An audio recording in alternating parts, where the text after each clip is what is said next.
I gazed intently at the video playing on my smartphone. It displayed scenes from my home, particularly our bedroom, my husband's and mine. An app on my phone streamed footage from our security cameras, revealing my husband with another woman. Their intimate proximity suggested more than friendship or mere acquaintance. Then, I heard voices through the footage. "You sure she doesn't suspect anything?" One voice queried. "Yeah, I've been following your instructions exactly. It's foolproof. She's clueless, totally believes me," the other responded confidently. They laughed together, then playfully tumbled onto the bed. I was speechless because that woman was none other than my own sister. I am Nancy Hadley, 50 years old, my husband David, who turns 55 this year, and I have been married for 2 decades. We don't have children, and for years it was just us two. However, our lives changed dramatically about a decade ago when David was diagnosed with early onset dementia. Over time, his condition worsened, impacting his work and everyday life significantly. 10 years after his diagnosis, David had to retire due to his declining abilities. We sought help from my sister, who operates a care facility. She arranged for David's tests, which confirmed his diagnosis. Now, we have a caregiver from my sister's facility visit twice a week to assist us. On the day our regular caregiver, Ms. Johnson, arrived, she asked, "Nancy, how's David doing?" She had brought someone with her, my sister. "He's your husband, after all." "I worry too," my sister remarked. Despite her busy schedule, she frequently checked in on us, caring for David like a brother, as she always wanted one. Thanks to my sister and Ms. Johnson's support, I can go to work every day with peace of mind, knowing David is in good hands. While I went out to work, my gratitude towards my sister and Ms. Johnson was immense. Without my income, our household finances would crumble. However, they couldn't assist on weekends, leaving me solely responsible for caregiving. Balancing work during the week with David's care on weekends left me with little time for myself. I didn't fully realize my fatigue until a nurse, who knew me well from David's regular checkups, noticed. We had known each other for nearly a decade, and she could sense even the smallest signs of exhaustion. "Mrs. Hadley, caregiving for your husband is undoubtedly challenging, but you need time to rest on your own," she advised gently. "You're right. I understand. I could ask Anne and Miss Johnson for help in emergencies, but I hate to burden them further," I replied. During one of David's checkups, the nurse mentioned a new addition to their staff, a nurse from a specialized dementia hospital in New York. "Maybe she can offer some assistance," she suggested, pointing in the nurse's direction. I turned and couldn't believe my eyes. It was Amy, my best friend from college. We embraced, celebrating our unexpected reunion. Amy explained that she had returned to our hometown after her children grew up and she divorced her husband. "Let me know when you're free for coffee," she suggested warmly. When David emerged from his examination, Amy greeted him with a smile. "This is my husband David," I introduced. "We haven't seen each other since your wedding," Amy said, bending down to David's eye level. "I'm looking forward to helping care for you." David smiled in response, and Amy looked at him with a meaningful expression, which caught my attention. Sensing my confusion, Amy stood up with a smile. "I've cared for many patients like your husband," she explained kindly. After waving goodbye to Amy, we had several chance encounters, like when picking up David's medication or during his health setbacks. Each time, Amy's concerned glances didn't escape me, but I played it off. A few months post our reunion, while at the hospital with David for an appointment, Amy approached me solemnly. "Nancy, can we talk for a moment?" she asked.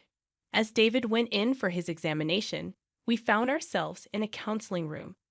"How's it going? Taking care of David? Are you okay?" Amy inquired, her tone serious.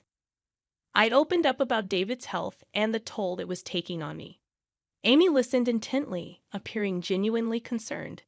Then, unexpectedly, she began with, "Actually, Nancy." What followed was shocking. Amy recounted a recent encounter about a week before we reunited. While shopping in town, she spotted Anne, my sister. and a man she recognized. When Amy approached, Anne introduced the man as her boyfriend. It wasn't until we met again at the hospital that Amy realized the man was David, my husband. I was stunned. "No wonder you looked so taken aback that day," Amy remarked. She had seen Anne and David together in town. A week before we reunited, David seemed completely oblivious to Amy's presence. I looked different back then, longer hair, glasses. I probably appeared unrecognizable to him. But something else troubled me deeply. According to Amy, David's behavior at the hospital seemed unnaturally composed for someone with dementia. She mentioned it mirrored the actions of someone she knew from her former workplace, a person feigning dementia. The man I saw in town was walking confidently, responding clearly, appearing perfectly healthy. Could Amy have mistaken him? I suggested. "I don't think so. You know David has those distinctive moles under his right eye, right?" Amy replied. "The man I saw had them too. It's quite a unique feature. I'm sorry for speaking about your husband that way," she added, sensing her remark might have been inappropriate. Amy's observation lingered. Could David have been pretending to have dementia for a decade and be having an affair with Anne? The thought was absurd, but Amy was trustworthy. "Honestly, I don't think this hospital is very good," Amy confessed. "The doctors here aren't great, and there are rumors. Doesn't it seem odd they have so many patients?"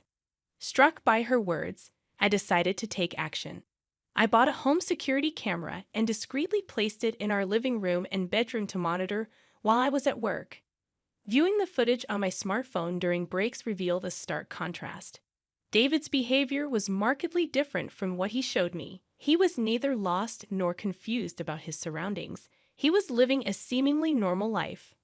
Furthermore, when Ms. Johnson, the caregiver I had entrusted to look after David, arrived, there was no indication of her providing care. Furthermore, I discovered that Anne had been visiting my house frequently while I was away. Their conversations were captured clearly on the footage. "You're not getting caught pretending to have dementia, right, David?" "Yeah, because I'm doing just as Anne suggests. Pretending not to know the date or where things are is working perfectly. Pretending not to write or go outside, thinking it's day when it's actually night, would be good too. Nancy is a trusting person, so I don't think she'll suspect anything. Is Miss Johnson okay? Won't she spill the beans?"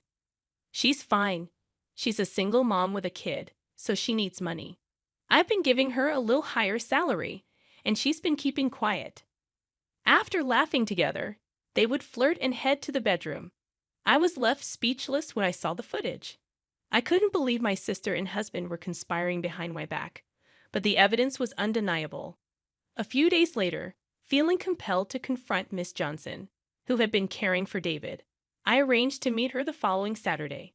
I visited her apartment and showed her the footage. She looked resigned and apologized with tears in her eyes, admitting, "What's in this footage is the truth. I've been deceiving you all this time, and I'm truly sorry. I don't have a license, and I was struggling to find another job.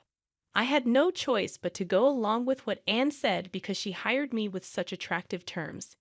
Despite her remorse, Miss Johnson provided me with copies of receipts, daily reports, and her diary from that time. No matter how much I needed money, what I did was unacceptable as a human being. "I am really, really sorry," she reiterated. Armed with this evidence and testimony, I decided to gather more proof. After visiting related parties and hearing their accounts, I consulted with my lawyer and planned to confront David and Anne at the scene of their affair. On a typical weekday, pretending to go to work as usual, I waited near my house. When Anne arrived, and it seemed like the right moment, I returned home, catching them in the act. They panicked, unable to escape. "I know everything now, David," I said coldly. David began to confess hurriedly, blaming Anne for seducing him into the deceitful plan.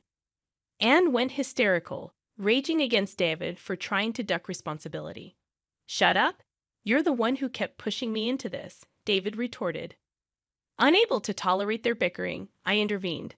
"That's enough. Both of you get out." I threw them, along with their clothes and Anne's purse, out of the living room window and shut it. They banged on the window, pleading and explaining, but I ignored them. When they persisted, I messaged them on WhatsApp, warning them to leave quietly or face the police. For a few days, they remained silent. Afterward, they continued to come to the house and send messages on WhatsApp, which became irritating. So I made the decision to sell the house and move to a weekly rental apartment. In fact, when David was diagnosed with dementia, I had preemptively changed the title of our jointly owned house to my name. David, who had retired and could no longer manage the mortgage, made this change necessary. I anticipated potential difficulties if a dementia patient retained decision-making authority in an emergency. Fortunately, I was able to sell the house for more than expected and purchased an apartment with the quietly saved funds. Unexpected as the situation was, I must say, good job to past Nancy. Following the divorce, I also claimed division of assets against David. Regardless of David's ability to pay, this statement declared, "You did this to me. I'll never forgive or forget it." Subsequently, I heard through the grapevine that after divorcing me, David remarried and now resides in her house. However, it appears that their relationship is not thriving. I assume David and Anne were swept up in the excitement of their affair. Once married, they could no longer sustain the carefree lover lifestyle. Living together for better or worse, they must face the reality of their situation. Though I'm indifferent, they seem to have received their due. Thanks to Ms. Johnson's revelation, Anne's facility lost its license and closed. The facility struggled to repay its debts, having borrowed extensively from the bank during its opening. This seems like a fitting consequence for a sister who stole her sister's husband. The dubious doctor who issued the false diagnosis faced trouble as well. His staff, including Amy, quit one after another, leading to the closure of his clinic. Apparently, he had been issuing false medical reports for unsavory sources in return for patient referrals. This revelation shocked me, highlighting the extent of some doctors' misconduct. Reflecting on these events, I realized my fault lay in being too trusting. I accepted my sister's word and the doctor's claims at face value. Amy pointed out that I'm too kind and trusting. While I don't like to doubt people, I've learned the importance of scrutinizing information and thinking for myself. On a brighter note, Amy has found a new job at a large general hospital in a neighboring town. Her work experience at a New York hospital earned her the trust of colleagues, and she's enjoying her new role. Following Amy's recommendation, Ms. Johnson also found work at the hospital cafeteria, which Amy finds adorable. Speaking of adorable, Amy's eyes sparkle at the sight of a puppy playing with a ball. This male miniature dachshund joined my home about a month ago and has become my cherished companion, soothing me after long workdays. Amy visits more often under the guise of seeing the puppy, but I know she's concerned about me. While I've lost my husband, I cherish the enjoyable time with my best friend. Embracing a single life and the company of a fellow woman doesn't sound too bad after all. I'm just saying it's time for you to leave. Can't you look at yourself in the mirror and feel embarrassed? Are you embarrassed by me? Yes, it's everything. It's frustrating that even my close friends and boss are here. Thinking that people will find out you're becoming part of the family is embarrassing. My name is Melanie. I was born with a physical condition, and as you can see, I use a wheelchair instead of my legs. I grew up in a family of 4. My parents, who are now in heaven, and my lively brother Anthony. My late parents raised me with just as much love and care as any other child, showering me with affection. My slightly overprotective but kind brother Anthony has always been a strong supporter. That's how I've been living a happy life. And now, Madam CEO, here's the schedule for this month. I'm grateful and happy to be busy, but I do wish for a little break. In fact, despite my appearance, I'm the CEO of a company. Even though my body is different from others, I do my best in what I can do. That thought drove me to study hard, not wanting to be outdone by others. Being naturally competitive, my hard work paid off, and I was able to start my own business. While I'm discussing the schedule with my secretary, excuse me, I've got a call. Hello, Anthony, what's up? Hey, sorry to bother you when you're busy. Actually, I'm getting married, so I wanted to tell you first. Melanie, really? Congratulations. What's the person like? We met through work.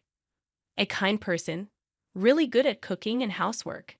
Just wonderful. That's great. As your sister, I'm relieved you found someone. Stop talking like our mom, will you? Well, I was just worried if you could really find someone wonderful. Haha, well, the wedding is set for 2 months from now. That's quite sudden, isn't it? With how things are nowadays. We just thought it was the right time. I'm sorry it's all so rushed, but can you make it, Melanie? Of course, I'll be there. It's your wedding after all. I'll make it work, no matter what. Oh, but you better make it to my wedding too. Thanks. Wait, your wedding, Melanie? I haven't heard anything about it. Haha, don't work too hard. Okay, see you. As I frantically managed my work schedule for the wedding, my secretary watched over me with a warm gaze. Being in different industries, my brother and I are both busy people.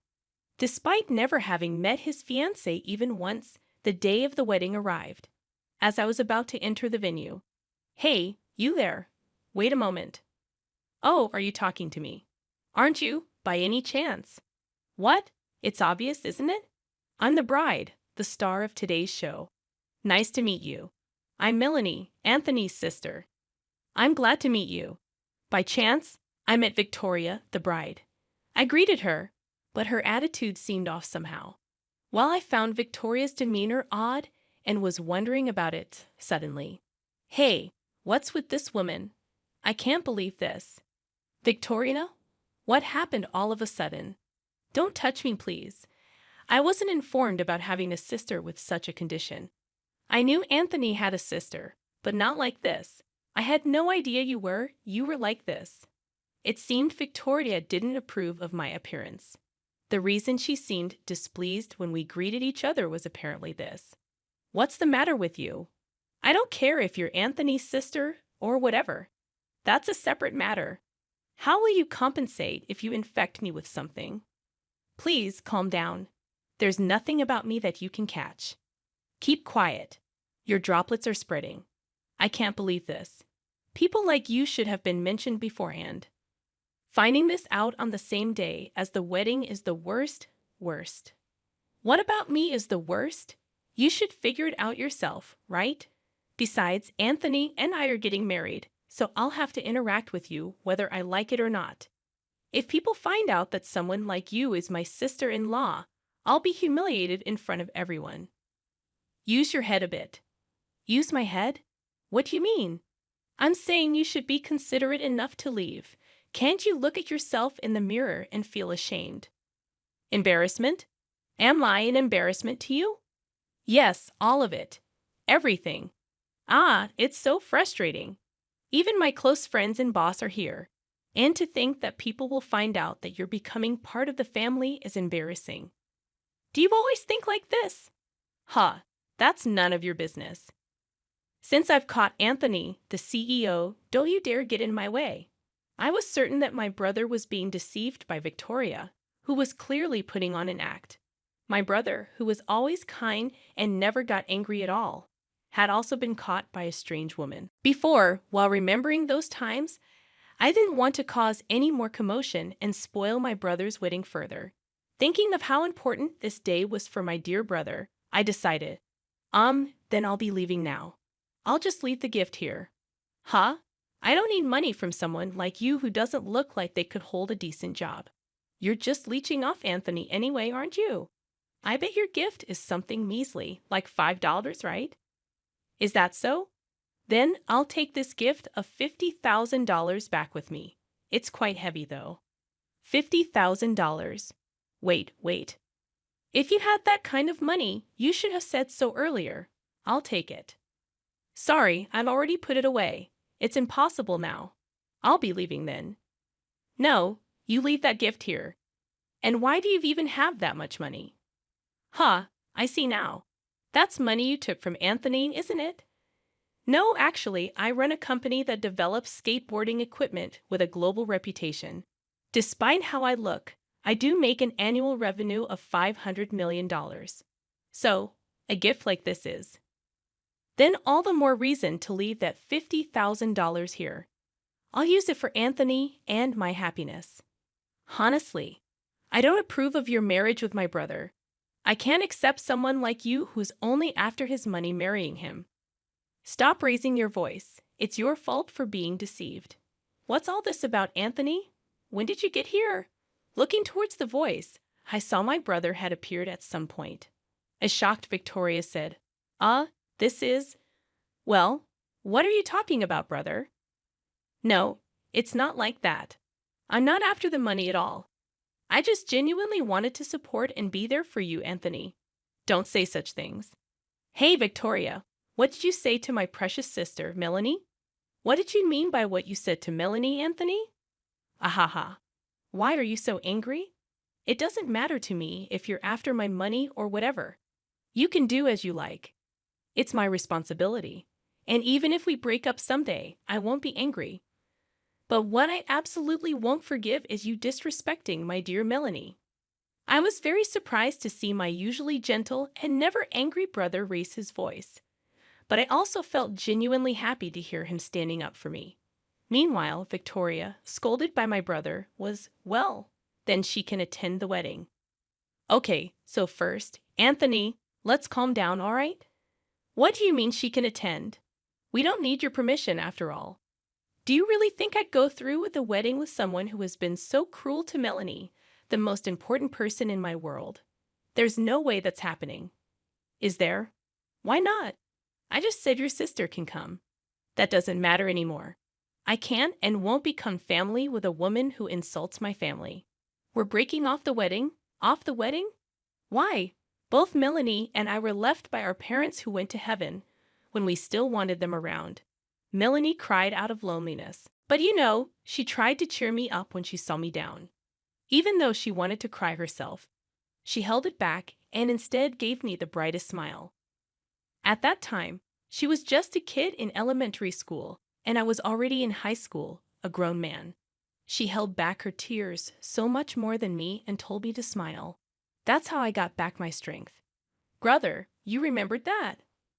Of course I do. How could I forget? You were holding back so many tears but still managed to smile. I still remember that smile of yours to this day. That's why, even when work gets tough, I think of her smile and it keeps me going. She tried to do house chores she had only learned in home economics, but never actually done, and before I knew it, she wasn't just making meals. She was preparing lunches too. Melanie and I supported each other through life like that. I won't forgive a woman who insults such an important family member. Apologize to Melanie. Supporting each other? Really, that's so exaggerated. Take back every single thing you said to Melanie. Look into Melanie's eyes and apologize properly. Don't say anything else. My brother repeatedly insisted that Victoria apologize to me for the disrespect she showed. We siblings have had our struggles that only we can understand. Maybe that's also why it felt like an insult. As I stood there unable to do anything but watch my brother, someone approached us. Sorry to interrupt. Just popping in here. Hey, do you even understand what kind of company you're working for? What? Why is the CEO here? You see, Anthony has helped me a lot in business, you know. And we even go out for meals together when we have the time in our private lives. Isn't our company a distributor of sporting equipment? Yet your attitude and behavior are utterly unacceptable from any angle. Wait, Henry, why are you here? I'm sorry you had to witness such an unpleasant scene. But do you know Melanie? I had no idea at all. I'm also surprised to learn that Anthony's dear sister is none other than Melanie. I'm in a relationship with Melanie, and I want to marry her. So I'm seeking my brother-in-law's permission. This is what I've been thinking of daily, really bringing this up right now. And suddenly slipping into brother-in-law mode. Typical Henry. This is Henry for you. Melanie is getting married to Henry, but I trust you, Henry. I know you'll take good care of Melanie. No, why is there such a sudden happy atmosphere? Anthony, I swear to devote my life to making Melanie happy. I'm confident I won't lose to you, Anthony. Please allow me to marry Melanie. And you're saying this right now, here. The one who appeared was my boyfriend, Henry, who also happens to be the CEO of Victoria's company. Henry has been mingling with my brother both in business and private life, but neither of them knew how we were all connected. So their surprise was evident. Victoria, witnessing all this, said, "Wait a minute. What? So this woman is the girlfriend of our company CEO, and Anthony, the savvy entrepreneur, is her sibling. That's too lucky. Even if it's luck, it's Melanie who paved her way. She's always been desperate to find what she could do. She's faced everything head-on, used her brains, and worked hard to get where she is now. Don't belittle her success as merely good luck. And just so you know, she just became my fiancée a moment ago. So you understand? Understand what it means to insult the woman I'm marrying, right? So what if I did? I don't know if it's a girlfriend or fiancé or Melanie or whatever. What's a CEO going to do, huh? It's just personal stuff anyway, right? Well, yes, but there are clients here, and the company's name is involved, right? Your remarks, Victoria, are a serious issue. It's a pretty problematic statement in general. In my company, that would easily be grounds for dismissal. I also don't want to deal with a company that harbors such individuals. Wait, you can't just fire me. That's going to be a problem. I apologize. Just forgive me. I absolutely can't stand the idea of someone like you becoming my sister-in-law. If you can't understand why, you need to apologize.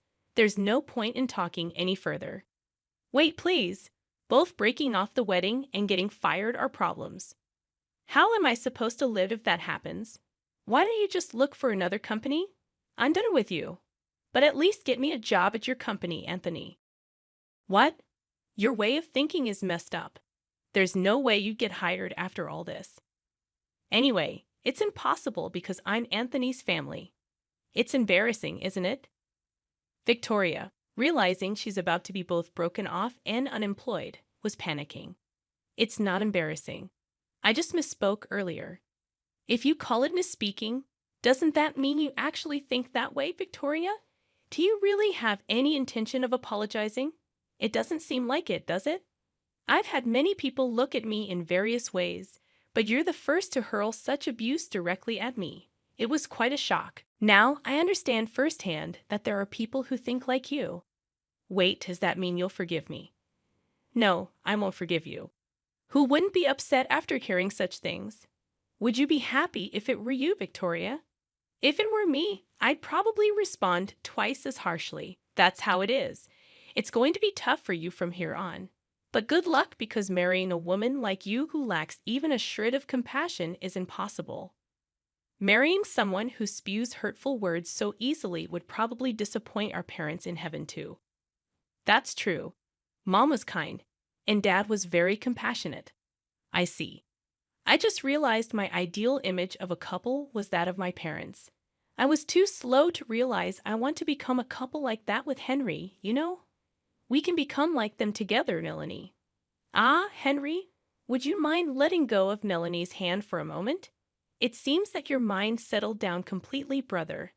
And one more thing, remember that we're billing you, Victoria, for all the wedding expenses, okay? Ouch, that's going to hurt the wallet. Well, dear best Victoria, but I can't have the wedding called off. I've already told all my friends, and I've posted about the dress, the food, the venue visits on social media. Then maybe you should delete those posts. Surely the majority who sees them are strangers, right? Is it really fun to boast to people who don't even know who you are? See you around. Wait, this is seriously impossible. Think it over, please. All right. I feel like I hear something, but let's not mind it and move on. Wait, where are you going, brother? We're off to host an engagement announcement party for Henry and Melanie. Well then, my princess, shall we go? Wait, what? Brother Henry.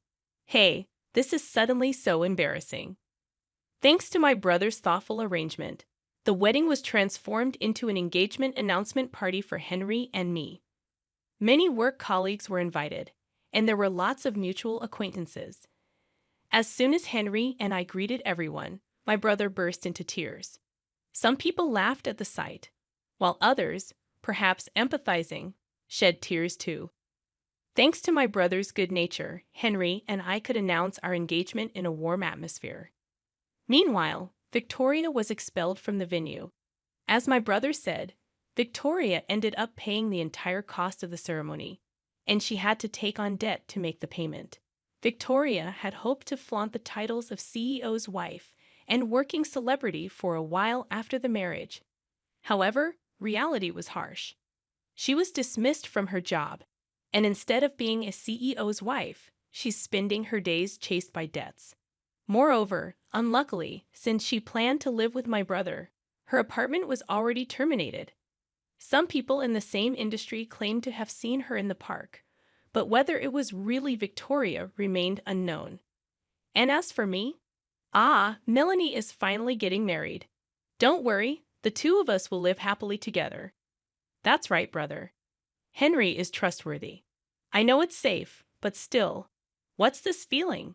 Hey, Anthony, if it's not too presumptuous of me to suggest, could the three of us visit the grave on our next day off? I'd like to greet your parents too. Henry, you're such a good guy. Hey, brother, you're going to make me cry again. Haha. Thanks to Henry's suggestion, our next day off will be spent visiting her parents' grave. Though my brother broke off his wedding, he seemed to be his usual self, which was reassuring.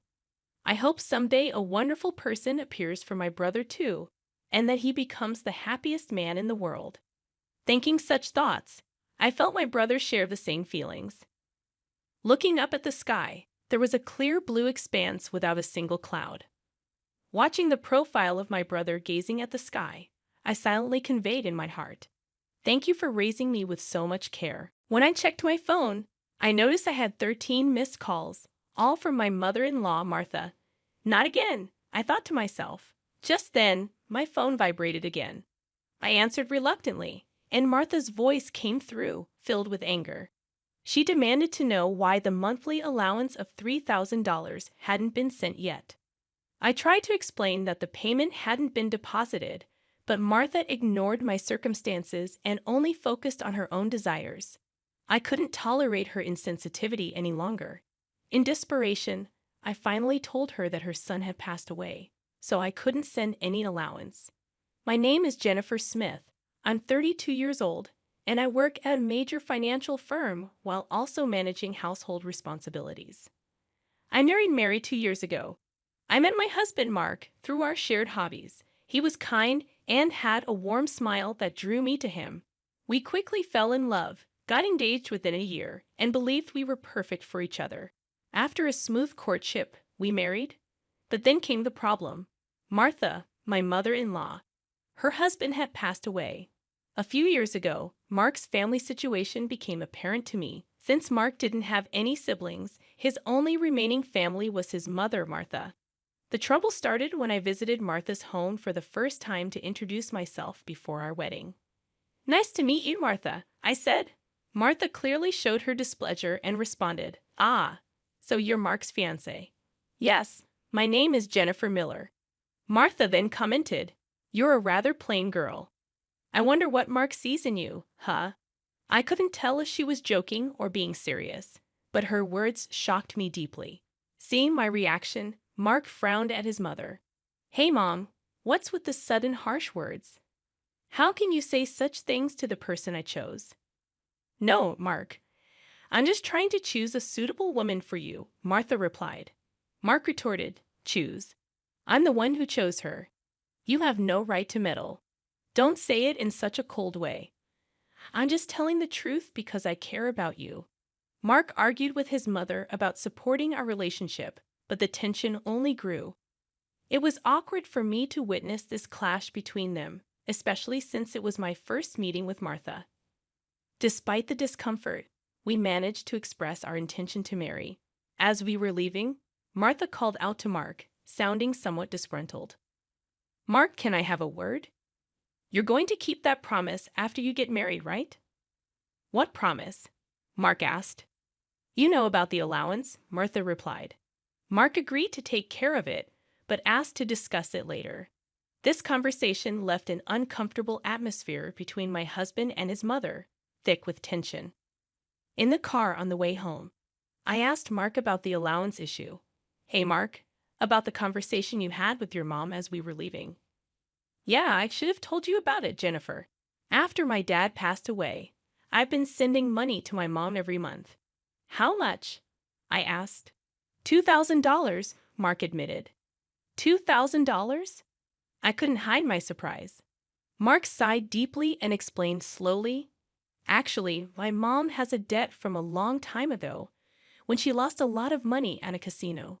She's been paying it off, but her health isn't great, so she spends a lot of time at home and still needs money to live on. I was surprised and asked, but isn't $2,000 a bit much? Can't we lower the amount? Mark replied, if I try to lower it, she keeps calling me repeatedly. No matter what, she's still my mom, and I worry about her living alone. I understood that Mark was devoted to his mother because she was his only family left after his father passed away. Despite Martha's difficult personality, she was still his beloved mother. I only saw my husband as a kind person at that time. 2 months after our wedding, during my lunch break, I received a phone call from Martha on my smartphone. Hello, Martha, I answered. Jennifer, long time no see. Can we chat for a bit? Martha's tone was cheerful. Sure. What can I do for you? I asked. I was hoping you could start sending me money, Martha said bluntly. I was taken aback and struggled to respond. Martha seemed excited to continue. You mentioned before that you're working for a financial company, right? That means you have a good salary, doesn't it? Well, not exactly, I replied, trying to dodge the request. Martha insisted, you're lying to avoid giving me money. Frustrated, I asked, what do you mean? You're still receiving financial support from Mark, aren't you? Martha challenged. So what? I replied firmly. I felt Martha was not appreciating the fact that she was already receiving $2,000 a month from Mark. Martha then asked for an additional $1,000, claiming it would avoid burdening Mark further. She explained, I have Mark as a guarantor for my debts. If I fail to make payments, the debt collectors will go after him. Do you understand? But aren't you using part of Mark's $2,000 to pay back the debt? I asked. Martha admitted, I'm short. I haven't told Mark, but I have a significant amount of debt. It was clear from Martha's tone that this was a serious issue, and even her husband was unaware of it. Considering our future plans of having children and the increasing expenses, taking over Martha's debt was not easy. If Martha's payments fell behind and the debt defaulted to Mark, the interest would accumulate significantly over time. Refusing to send money could eventually become a problem for my husband. It seemed better for Martha to address her debt directly. After reluctantly agreeing to Martha's proposal, I started sending her money as requested. Martha was thrilled and exclaimed, Good Jennifer, I knew you would say that. The total, with Mark's contribution, will be $3,000. This means you can pay off your debt, right? Yes, of course. I should be able to pay it all off in about a year, Martha assured me. You promise you'll make sure to pay off all your debts? I asked. Martha confirmed, I get it. So, I'll be expecting it from this month onwards. She then ended the call abruptly. The stress from work and this emotional burden took a toll on me. $1,000 a month. That's going to be rough, I thought to myself. But I rationalized that it was to prevent future problems for us. If Martha couldn't make a living, it would upset Mark as well. That night, I told my husband about the situation. He told me I didn't have to do this, but I had already given my word to Martha, believing it was a decision made for our future well-being. Mark expressed his gratitude and understanding, although he looked sorry throughout the conversation. Time passed, and 2 years later, we were still transferring $3,000 every month to Martha. Unexpectedly, Mark fell ill about 2 months ago and has been unable to work. He's receiving disability benefits, but they are much less than his previous salary. Last month, I managed to transfer $3,000 to Martha from my savings, but if this situation continues, it will become very challenging for us. What's more, Martha hasn't visited her sick son even once. Despite us informing her about his hospitalization, she only contacts me to ask if we're still sending the money. Frustrated and angry, I decided to confront Mark about the issue. Don't you think it's wrong that Martha is only concerned about money, even though you're in such a state? We need to think seriously about what to do going forward. I expressed my concern. Mark agreed. Yeah, I've been thinking the same thing. I don't want to put more strain on you, Jennifer. This month, too, she's been bombarding me with calls and messages asking if we've sent the money yet. Are you serious? How can she only think about money when her own son is sick? Mark's face showed anger and weariness. Then, as if he had an idea, he exclaimed with a sly grin, "That's it?" "What is it, Mark?" I asked, curious. "This is our last resort. I've come up with something. Something good for my mom," Mark replied cryptically. Mark suggested a plan that surprised me. Although it seemed inappropriate, it appeared to be the only way to make Martha understand. A few weeks later, Mark was discharged from the hospital, but Martha didn't reply to any of our messages. We decided not to inform her about Mark's discharge. Martha has been relentlessly demanding money, showing no concern for her son's well-being. While Mark and I were having tea, my phone buzzed with a message revealing 13 missed calls from Martha. As expected, my phone rang again, and it was Martha calling once more. "Hello," I answered, turning on the speaker so Mark could hear too.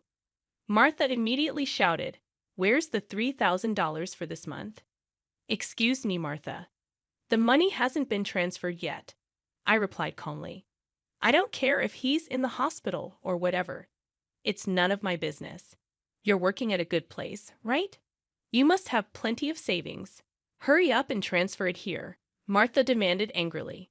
Then, unbelievably, she said something shocking. "Listen, since you married Mark, if he can't pay, you have to pay me.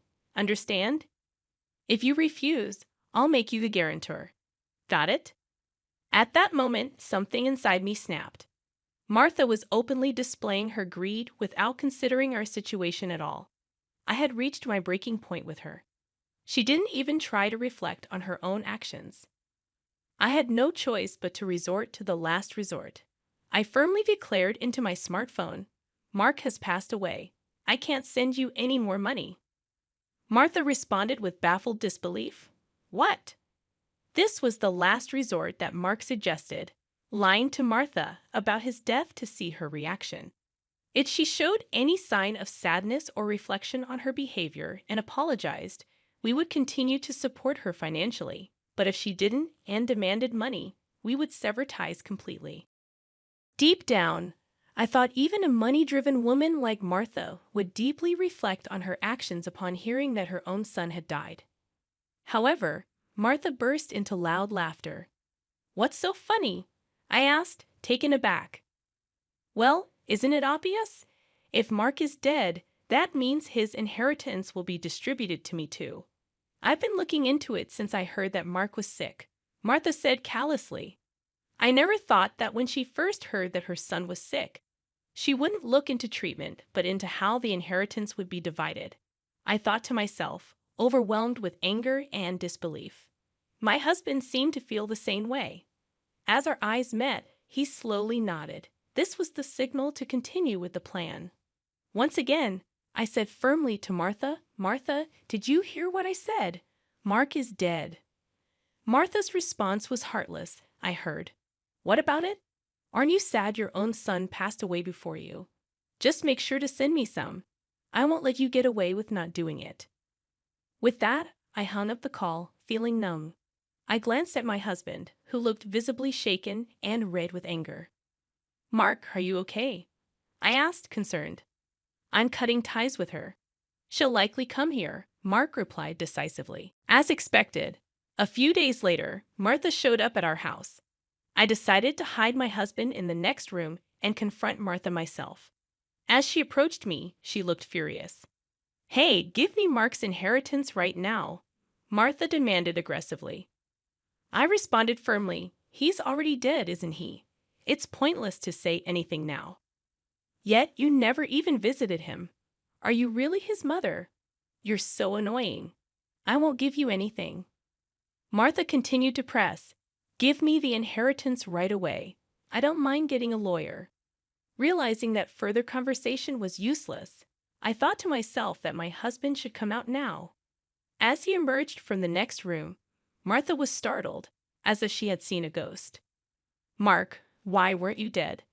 "Long time no see, Mom," my husband said, surprising Martha. "I'm sorry, but the news about my death was a lie. I wanted to confirm your true nature, Mom. I was curious about how you'd handle the allowance if your son died. But you turned out to be a gold digger, just as I suspected," my husband accused her. Martha was taken aback. "What? How could you be so disrespectful?" My husband silenced her. "I'm cutting ties with a toxic parent like you." Martha was in shock, unable to comprehend that her own son was severing ties with her. "What? What does this mean, Mark?" Martha asked desperately. "It means exactly what I said. I can't consider someone like you as my mother," my husband replied coldly. Desperate, Martha pleaded, "But what about the allowance? Do you really think I would?" My husband interrupted firmly. "You're on your own with the debts." Removing.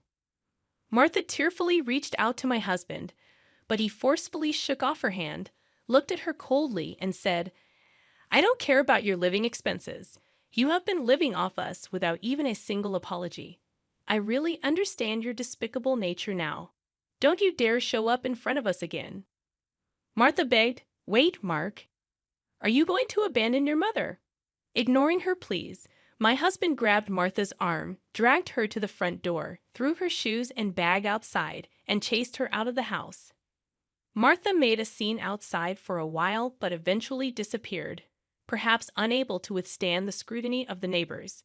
She tried contacting us multiple times, but we ignored all her attempts. We blocked Martha's number and finished moving.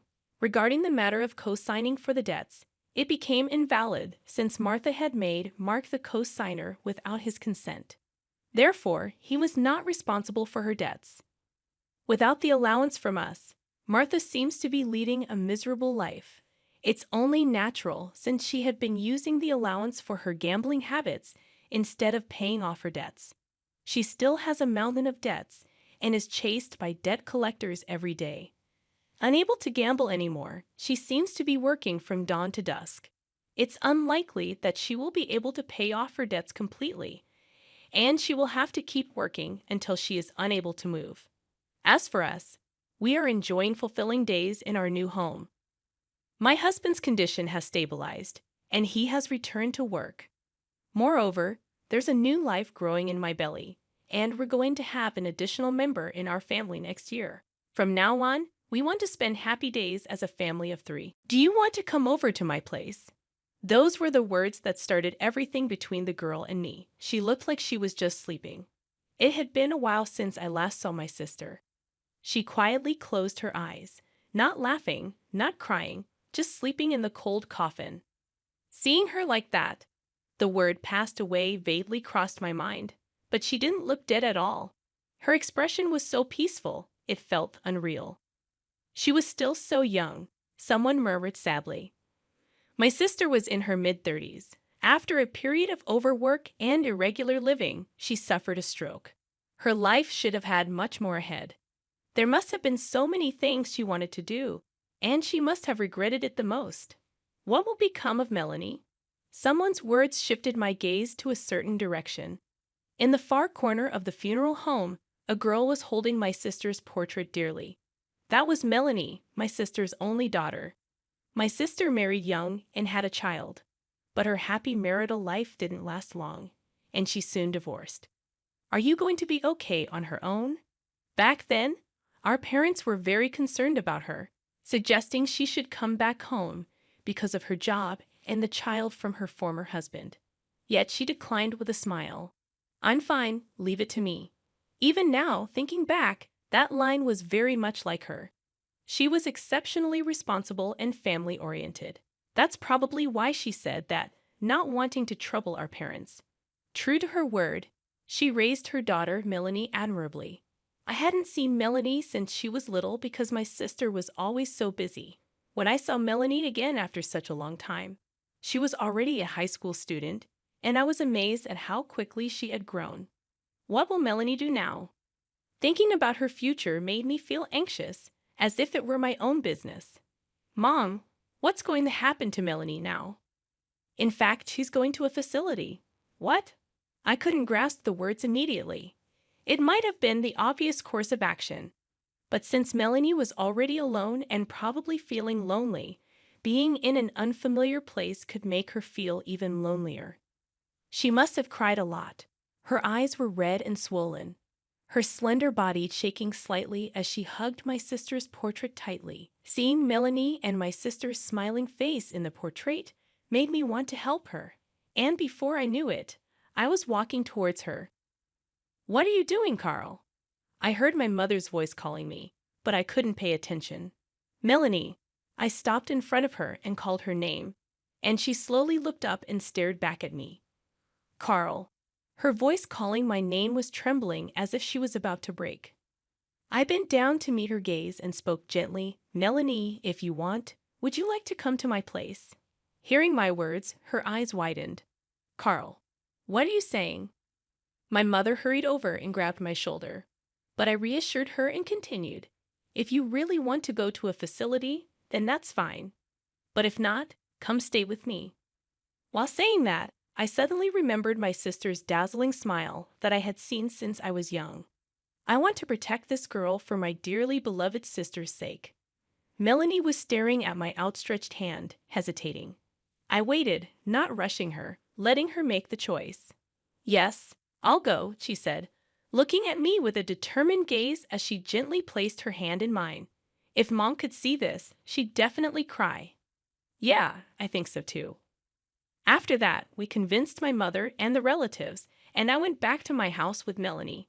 As soon as we entered the room, Melanie sighed with a look of disbelief, glancing around my room. It's fair to say it wasn't in the cleanest state. I should have made time to tidy up before bringing her here. I'd always been bad at organizing, something my sister used to give me a hard time about. And it brings back those memories. "Really? You don't care about it?" Never changed since the old days, a voice that sounded like my sister's echoed in my head, and I could even see her disapproving, which made me smile as I saw Melanie's face, thinking how much they were like mother and daughter. "Carl, don't just stand there, let's clean up." That moment, Melanie handed me a trash bag, and I took it, snapping out of my reverie. "Let's get to it." After about 30 minutes of cleaning together, the room, which had been a mess, was quickly tidied up. Then we decided to have a late dinner, opting for simplicity. We ate the junk food I bought on the way home, which Melanie seemed to enjoy, having not eaten it in a while. "So, what should we think for beginning this new life? Can you commute to school from here?" "It's just a different bus route, so I can commute," she replied. I was worried that bringing her here on a whim might inconvenience her, but knowing that eased my concerns. Besides getting a new bus pass, the real challenge starts now. "Is there something wrong?"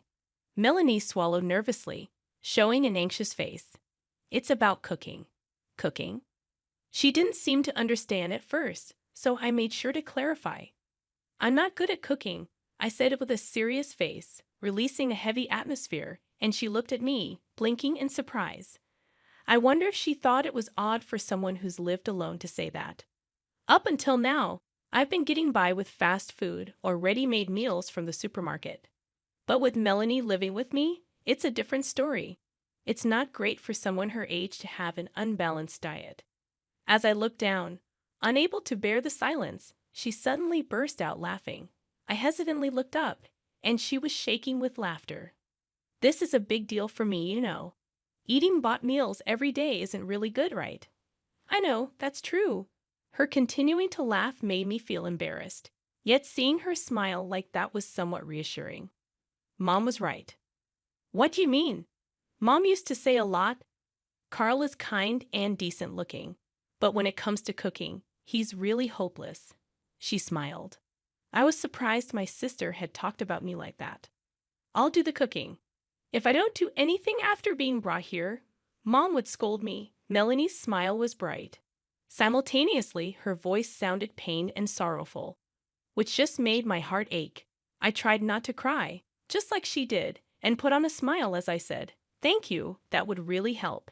Leave it to me." She flashed a bright smile, so much like my sister's that I almost let the tears spill.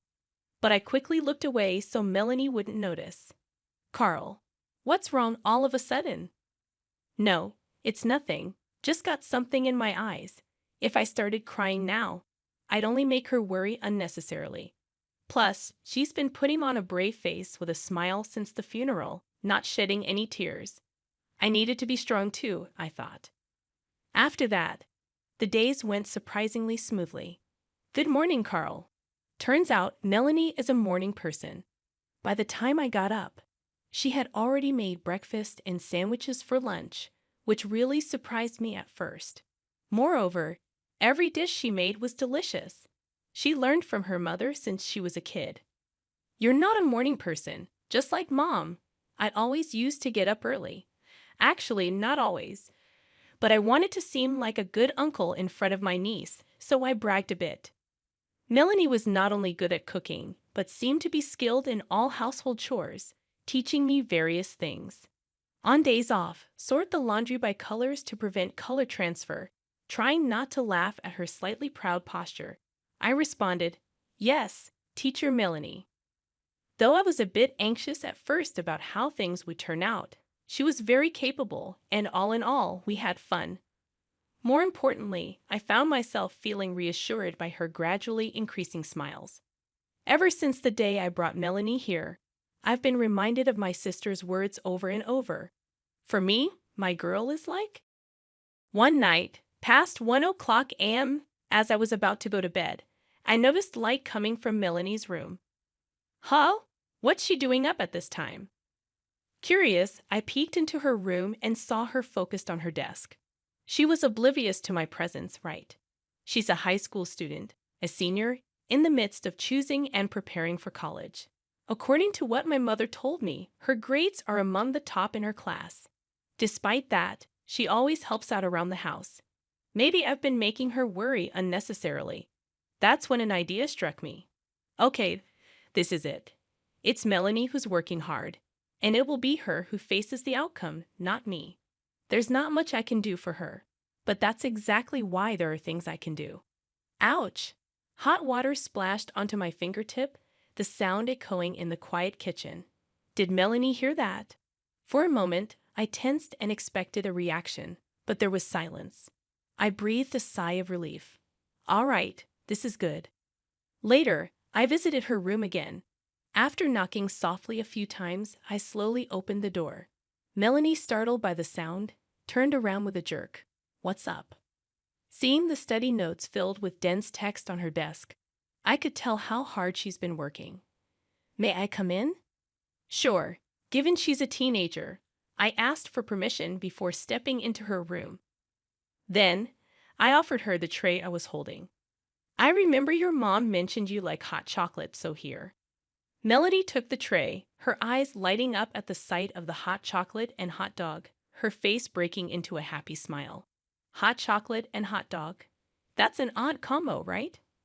"Yeah, but that's all I could make, and I thought it'd be just right for a late-night snack. You like ketchup, right?" I added so much. The hot dog was so simple, but I prepared them with all the love I could muster. "Thank you, I'm really happy. This is nothing. Just make sure you don't stay up too late for tomorrow, okay?" "Got it." I smiled kindly at her and quietly closed the door behind me. "By the way, how's living with your niece going?" During lunch at the company cafeteria, my coworker Charles, seeing the sandwich Melanie had prepared for me, asked with keen interest. "It's going well. She seems busy with her studies lately." Since that day, the light in Melanie's room has often stayed on late into the night. She must be in the critical phase of her exam preparation. I've been quietly rooting for her.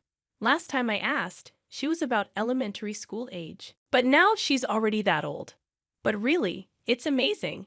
It hasn't been long since her mom passed away, and yet she's teaching you household chores as well as cooking for you. She's really mature. I think that's right. I think to myself, I hadn't realized how capable Melanie was until we started living together. When I saw her at the funeral after a long time, her eyes were red and swollen. She must have cried a lot. But since we started living together, I haven't seen her cry even once. Lately, I've been seeing her smile more. She must be trying her best to get through this in her own way. Maybe I'll buy a cake on the way home today. Wow, you sound just like an uncle. Cut it out. I am Melanie's uncle after all. I've been busy with work, and I haven't even been able to properly prepare a midnight snack for her. I feel like I haven't done anything for her. I remember she said she had an important presentation today. Maybe I should get her a little something as a way to say good job. There's a small cake shop near the grocery store, and once when we passed by, I didn't miss Melanie murmuring, "That looks delicious," as she looked at the cakes in the window. I also noticed she was particularly eyeing the chocolate cakes. After work, I hurried to the cake shop and bought various types of chocolate cakes. Looking at the white box, I couldn't help but smile. I wonder how Melanie will react. Imagining her smile, I hurried home. I'm home. Nobody responded. For some reason, the usual greeting wasn't there. What's going on? Wondering, I walked down the hall and noticed a faint light coming from Melanie's room. Maybe she was concentrating on her studies, cooped up in her room. I moved slowly towards it. I was feeling somehow that I needed to be quiet, though it's my own house. With each step closer, faint voices reached my ears, growing louder until I realized it was the sound of crying. My heart clenched. Had Melanie been crying alone in her room that whole time? I believed she was doing so well. I chose to watch over her from afar, believing in her strength. I'm right here for her. What am I doing? I slowly grasped the doorknob and said, "Melanie, I'm coming in, okay?" As I opened the door, Melanie turned around quickly, surprise written all over her face. Tears were rolling down her cheeks. It's not what it seems. I mean, trying to hide her tearful eyes and wet cheeks, she roughly wiped them with the sleeve of her shirt. My heart ached at the sight, and I gently approached and hugged her. It's okay to cry. At my words, her face froze for a moment, then contorted as she began to cry. Her small body leaned into me, and the next moment, she burst into loud sobs, tears streaming down her face. I should have done this for her long ago. Melanie was bearing it all alone, and I took her strength for granted. I felt really sorry. I gently stroked her small head. After crying for a while, she seemed to calm down and started to speak.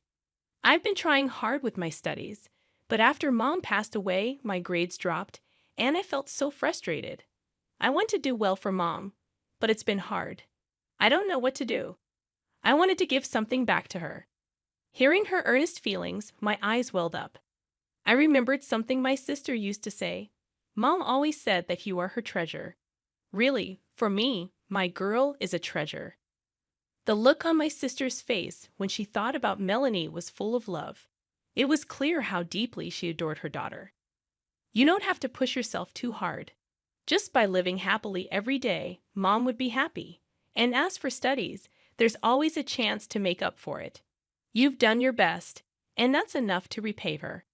So don't be too hard on yourself. And if you ever find things tough, please talk to me. To me, you are as precious as a treasure. With tears still streaming down her face, Melanie smiled a relieved smile at my words. Thank you, Carl. Maybe I've been forcing myself to put on a brave face, trying not to be a burden. Not at all. You're a great girl, and you've really been a big help. Oh, that's right. I bought some chocolate cake on my way home. Let's eat it together. Yes, I'll eat it. Seeing Melanie's happy face as she ate the cake made me smile too. Our life together is just beginning, but I want to protect her going forward, for my sister in heaven as well. That was the renewed promise I made to myself. I've been with my wife for 14 years. We dated for 3 years before we got married, so if I count that, it's 17 years together. Despite nearly 2 decades together, she betrayed me. It all started because of my parents, who scammed me out of almost $90,000, my life savings. I own a chain of restaurants with some friends from business school. It's a moderately successful business, and we make decent money. I have been saving up to start my own side business and expand. However, last month my parents, aged 64 and 63, told me they were in financial trouble. They needed my help to bail them out, or they could lose their home and all their property. They explained that before I was born, my dad's uncle lent them money because my mom had to quit her job when she was pregnant with me. They borrowed more money over the years and couldn't pay it back. When the uncle passed away, his son inherited the debt and threatened legal action. My parents claimed they gave him everything they had but needed $90,000 more to settle the debt. They said they'd already used up their retirement savings and were desperate not to lose their home. I foolishly trusted them and gave them the money, hoping to prevent their suffering. I suggested discussing options with the creditors, but they insisted it was too risky. I trusted my parents and made the mistake of giving them the money under the table, which turned out to be a big mistake. A week after I sent them the money, I realized my parents had blocked me everywhere and disappeared.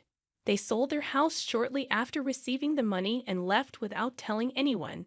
Their neighbors informed me about it. I waited every day for them to return, but they never did. After about 2 weeks, I accepted that my parents had scammed me and I lost all my savings. It was a tough time for me. My wife kept reassuring me that things would be okay and that I could earn the money back with time. However, it took me almost 15 years to save $90,000, and I couldn't imagine working another 15 years to recover what I lost. I tried working with my lawyer, but it was challenging because I didn't know where my parents were. Just when I was about to give up, I received an email from my parents about 2 weeks ago. They apologized, saying they had to lie and scam me because of a gambling debt. They feared I'd be upset if I knew about my dad's gambling problem. So they made up a story to manipulate me into giving them money. They admitted using the money to pay off debts and selling the house to move away, assuming I wouldn't want to be around them if I knew the truth. They expressed deep regret and hoped for my forgiveness. After reading the email, all I felt was intense anger, and I immediately forwarded it to my lawyer to pursue legal action against my parents. However, when I shared this with my wife, she disagreed and didn't think it was right to go after them because they had been through a lot already. I couldn't understand why she was taking their side when they had essentially stolen money from me, and we now had proof of their wrongdoing that we could use to recover the funds. I believed it was worth the effort, considering how hard I had worked to save that money over the years. We argued about it, and she accused me of being heartless because these were my parents who had made a tiny mistake. She tried to explain that addiction, like gambling, could be out of control, and my father might have lost control like an addict does. She suggested I show more compassion and understanding towards them instead of focusing solely on the money. She believed that they resorted to scamming me because they didn't feel safe or comfortable enough to ask for help directly. When I pointed out that they could have just been honest with me from the beginning instead of deceiving me, she blamed me for not creating a safe environment for them to open up. She said my strict demeanor made them afraid to be truthful with me. The conversation with my wife was incredibly frustrating because she kept making me feel like I was to blame and absolved my parents of any responsibility. She was manipulative and made me doubt myself so much that I told my lawyer to pause everything with the legal proceedings. After arguing with my wife, I started questioning my relationship with my parents. She made me feel like I was the villain in this situation, despite being the one who got scammed. Her gaslighting was so effective that I began to wonder if I had been too harsh on people in general. I already had a reputation for being tough at work, so I started thinking maybe I could have treated my parents better and they would have been honest with me. I almost convinced myself that I shouldn't pursue the money and that my focus on savings was making me materialistic. My wife made it seem like I cared more about money than my parents' well-being. We didn't talk for a couple of days, but I couldn't stop thinking about our argument and rereading my parents' email. I was confused and unsure of what to do next. My lawyer kept urging me to proceed with the lawsuit, but I hesitated because I didn't want to lose my wife, especially since I'd already felt like I had lost my parents. I was about to apologize to my wife when I accidentally saw a text on her phone from my mother, and it changed everything for me. I had taken a day off from work and was feeling down when I noticed my wife had left her phone at home. Curiosity got the best of me, and I decided to snoop through her phone to see if she had been discussing our arguments with her friends. I knew her password, so it wasn't hard to access her messages. To my shock, I discovered that my wife, whom I've been married to for almost 2 decades, was colluding with my parents. She had been in communication with them ever since they sent the apology email. My mother had texted her, asking if she convinced me to drop the lawsuit. If I sued, my parents warned her that their deal would be off. As I scrolled through the messages, I realized this had been going on for a while. My wife had threatened my parents with involving the police to trace them down if they didn't return the money they scanned from me. However, my parents offered her half of the money they received from selling their house and other properties to keep quiet and dissuade me from suing them. It was clear they had enough money to pay off their gambling debts, but chose to scam me instead. My wife agreed to their deal and was trying to convince me to drop the lawsuit. She had already received half of the money for her efforts and was set to receive the rest in a couple of months. As I went through the conversation and realized the extent of the betrayal, my heart broke. Despite feeling devastated, I focused on gathering evidence. I took screenshots of the messages and emailed them to myself. I'd also recorded a video of the conversation to ensure I had solid proof. Knowing my wife would return home soon, I quickly packed a few things and left. I drove to a hotel outside of town, keeping my phone off to avoid her attempts to contact me. I wanted her to discover the truth when she saw the messages I left on her phone. Once settled in the hotel, I turned my phone back on, ignoring my wife's texts, and immediately contacted my lawyer. I shared all the evidence needed to sue both my parents and my wife for the money they had deceived me into giving. I decided to file for divorce as well. I couldn't see a way to rebuild trust after such deception. My wife kept texting apologies, claiming she did it all for us and promising to explain everything later. She insisted she was on my side and planned to use the money for our future. However, I couldn't believe her excuses. It seemed clear she was driven by greed and had manipulated me into forgiving my parents. Even if she had good intentions with the money, her methods were deceitful and hurtful. The betrayal of trust was too deep. Even if she explained herself, I doubted I could ever trust her again. Divorce seemed like the only option left. So my lawyer and I went ahead with filing the legal petitions against my parents and my wife. They were officially served with the legal papers a couple of days ago.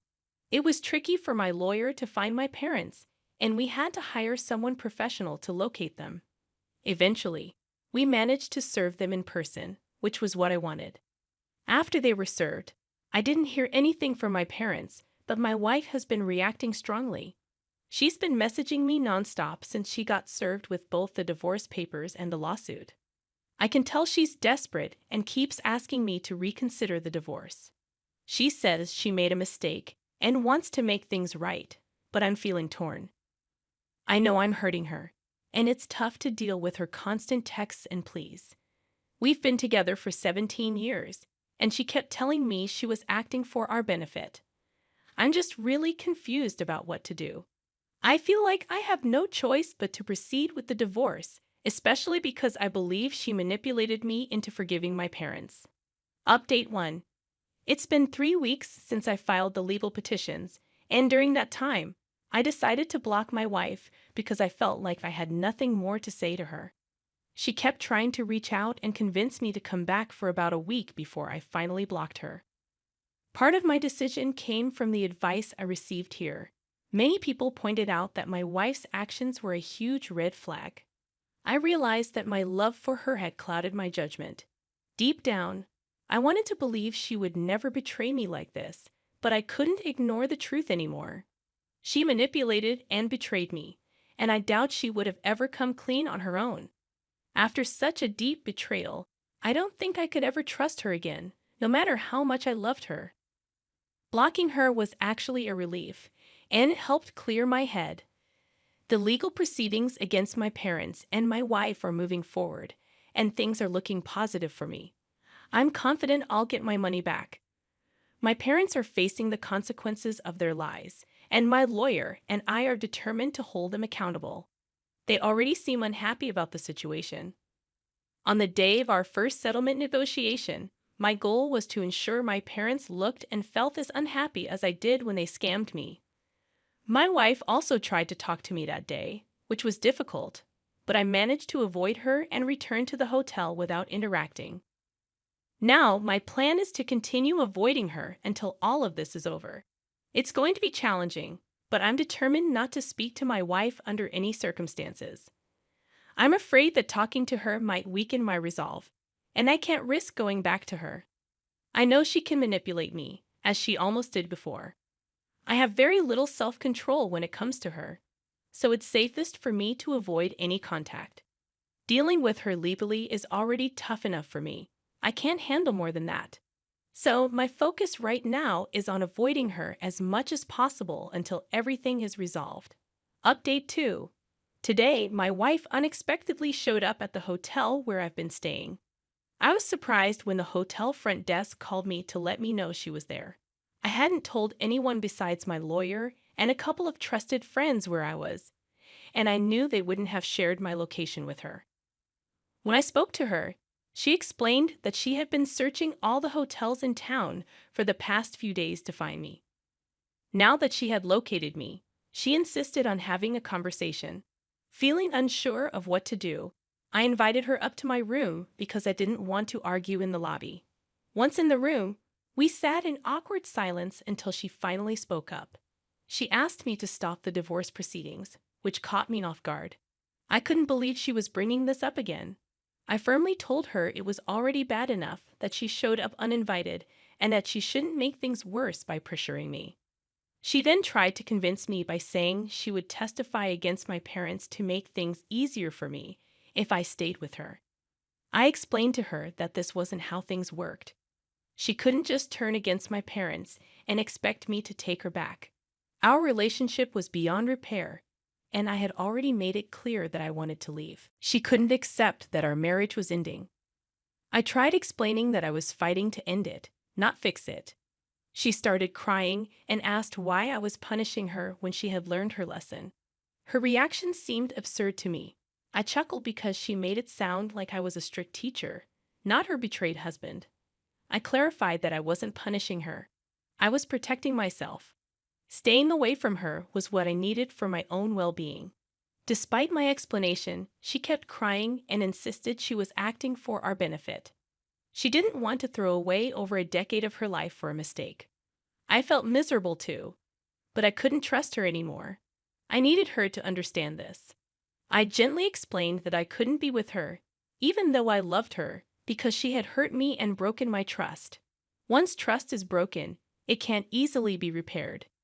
Staying together would only lead to doubt and misery for both of us. Continuing the marriage wouldn't make sense because I would always doubt her sincerity. It was in both our best interests to go through with the divorce, as staying together would only make us both unhappy.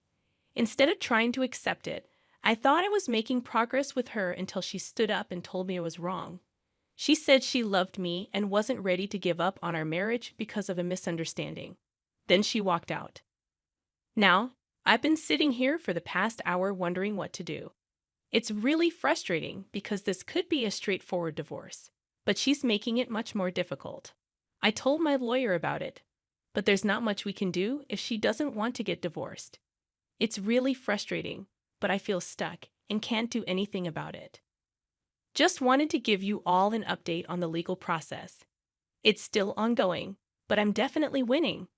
My parents are just trying to buy themselves more time, and my wife is still fighting against the divorce, even though it's been almost 2 months since the proceedings began. I feel sorry for her at this point because she's clearly in denial about the situation. Her family isn't speaking to her either, presumably because they found out the truth. It must be tough for her. But I want to clarify that it's not my fault. Update 4. It's been almost 4 months since my original post, and today my parents and wife were finally ordered to return all the money to me, Despite knowing they were likely to lose, they and their lawyers fought hard. It was incredibly satisfying to see their reactions when they realized they had lost. Regarding my wife, we're definitely getting divorced now, regardless of whether she agrees. The legal process is just a formality. Mentally, I've already moved on. I've left the hotel and moved into my own apartment. We're still sorting out who gets the house in the divorce. I hope it's me because I feel entitled to it. We still need to divide all our property. I think it's best to sell everything we own together and split the proceeds. I'm being generous, considering she sided with my parents to try to cheat me out of my share of the money. She stopped trying to contact me, which is a relief. By now, she should understand that reconciliation isn't possible. I'm now focusing on my business plan, which I hope to start working on actively very soon. I'm done with the divorce, and things are finally looking up for me. I have a lot of work ahead to rebuild my life and learn how to live on my own. It's going to be a long journey, but I believe it will be worth it in the end. Hi everyone, I'm Nancy, and I'm 45 years old. Let me tell you a personal story. I met my ex-husband, Arthur, at work, and we hit it off right away. Our friendship turned into a romantic relationship, and after dating for 3 years, we felt like we were meant to be together, so we got married. I've never been too keen on having kids, but Arthur always wanted a family. We talked about it a lot while we were dating, and I hoped he'd eventually be okay without children. The first few years of our marriage were great, and we didn't really talk about having kids much.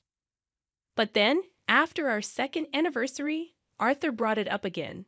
I was hesitant at first, but after discussing it a lot, I agreed to have one child. I made it clear that if we wanted more kids later on, we could consider surrogacy or adoption. Arthur was really happy with this compromise, and we started trying for a baby. It wasn't easy, though. I had a tough pregnancy with constant nausea, weird cravings, and sensitivity to smells that made me feel even sicker.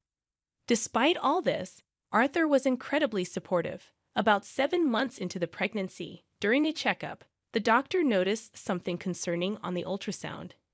She said our baby was healthy, but there might be some issues with his legs.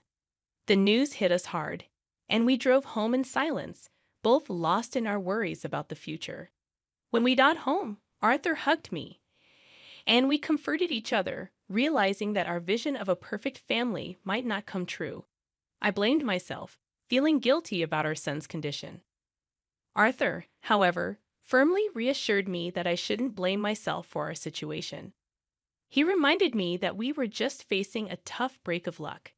Even though I hadn't initially wanted children, being pregnant changed my perspective. I started dreaming big for our son, imagining playing sports together, witnessing his first steps, and enjoying his playful antics. I longed for all the typical joys of parenthood. But now, faced with the reality of our son's potential disabilities, I felt like those dreams were being taken away from us. It seemed incredibly unfair, not just for us, but especially for our child. Arthur admitted that he never imagined parenting a child with disabilities, but he also pointed out that life is unpredictable, and we have to accept our circumstances. I was scared that having another child in the future might not be an option anymore. I believed we should focus solely on taking care of our son's needs, fearing that introducing another child later could lead to resentment. Arthur suggested we put off discussing expanding our family until after our son was born, giving us time to process everything. Still reeling from the news about our son's condition, Arthur's casual mention of having another child in the future unsettled me deeply. It felt insensitive given the challenges we were about to face. Despite my changed attitude towards him, Arthur didn't seem to notice or respond to it. 4 months later, our son Mason was born. Unfortunately, due to incomplete nerve development, Mason was paralyzed from the waist down. Despite this, my overwhelming emotions were relief and joy that he was otherwise healthy, with no additional complications. Adjusting to life with Mason was challenging for both Arthur and me. Our days were filled with sleepless nights, work, and constant care for Mason, including frequent doctor's appointments to monitor his health and development. The doctor suggested we consider treatments like medication or surgery in the future to potentially give Mason some sensation in his legs when he got older. We kept an open mind about these options. Mason grew into a remarkably bright child. By the age of 3, he was talking, and by 5, he was exploring beginner-level books. His intellectual achievements filled me with pride, especially considering the extra challenges he faced. However, Mason also faced discrimination. Despite his abilities, his school suggested placing him in special education. We strongly opposed this, as Mason was fully capable of participating in regular classes without any issues. When Mason turned 6, we discussed exploring medical options for his legs to see if he was interested in potentially increasing his mobility in the future. However, Mason expressed a deep love for his wheelchair and had no desire to change his situation.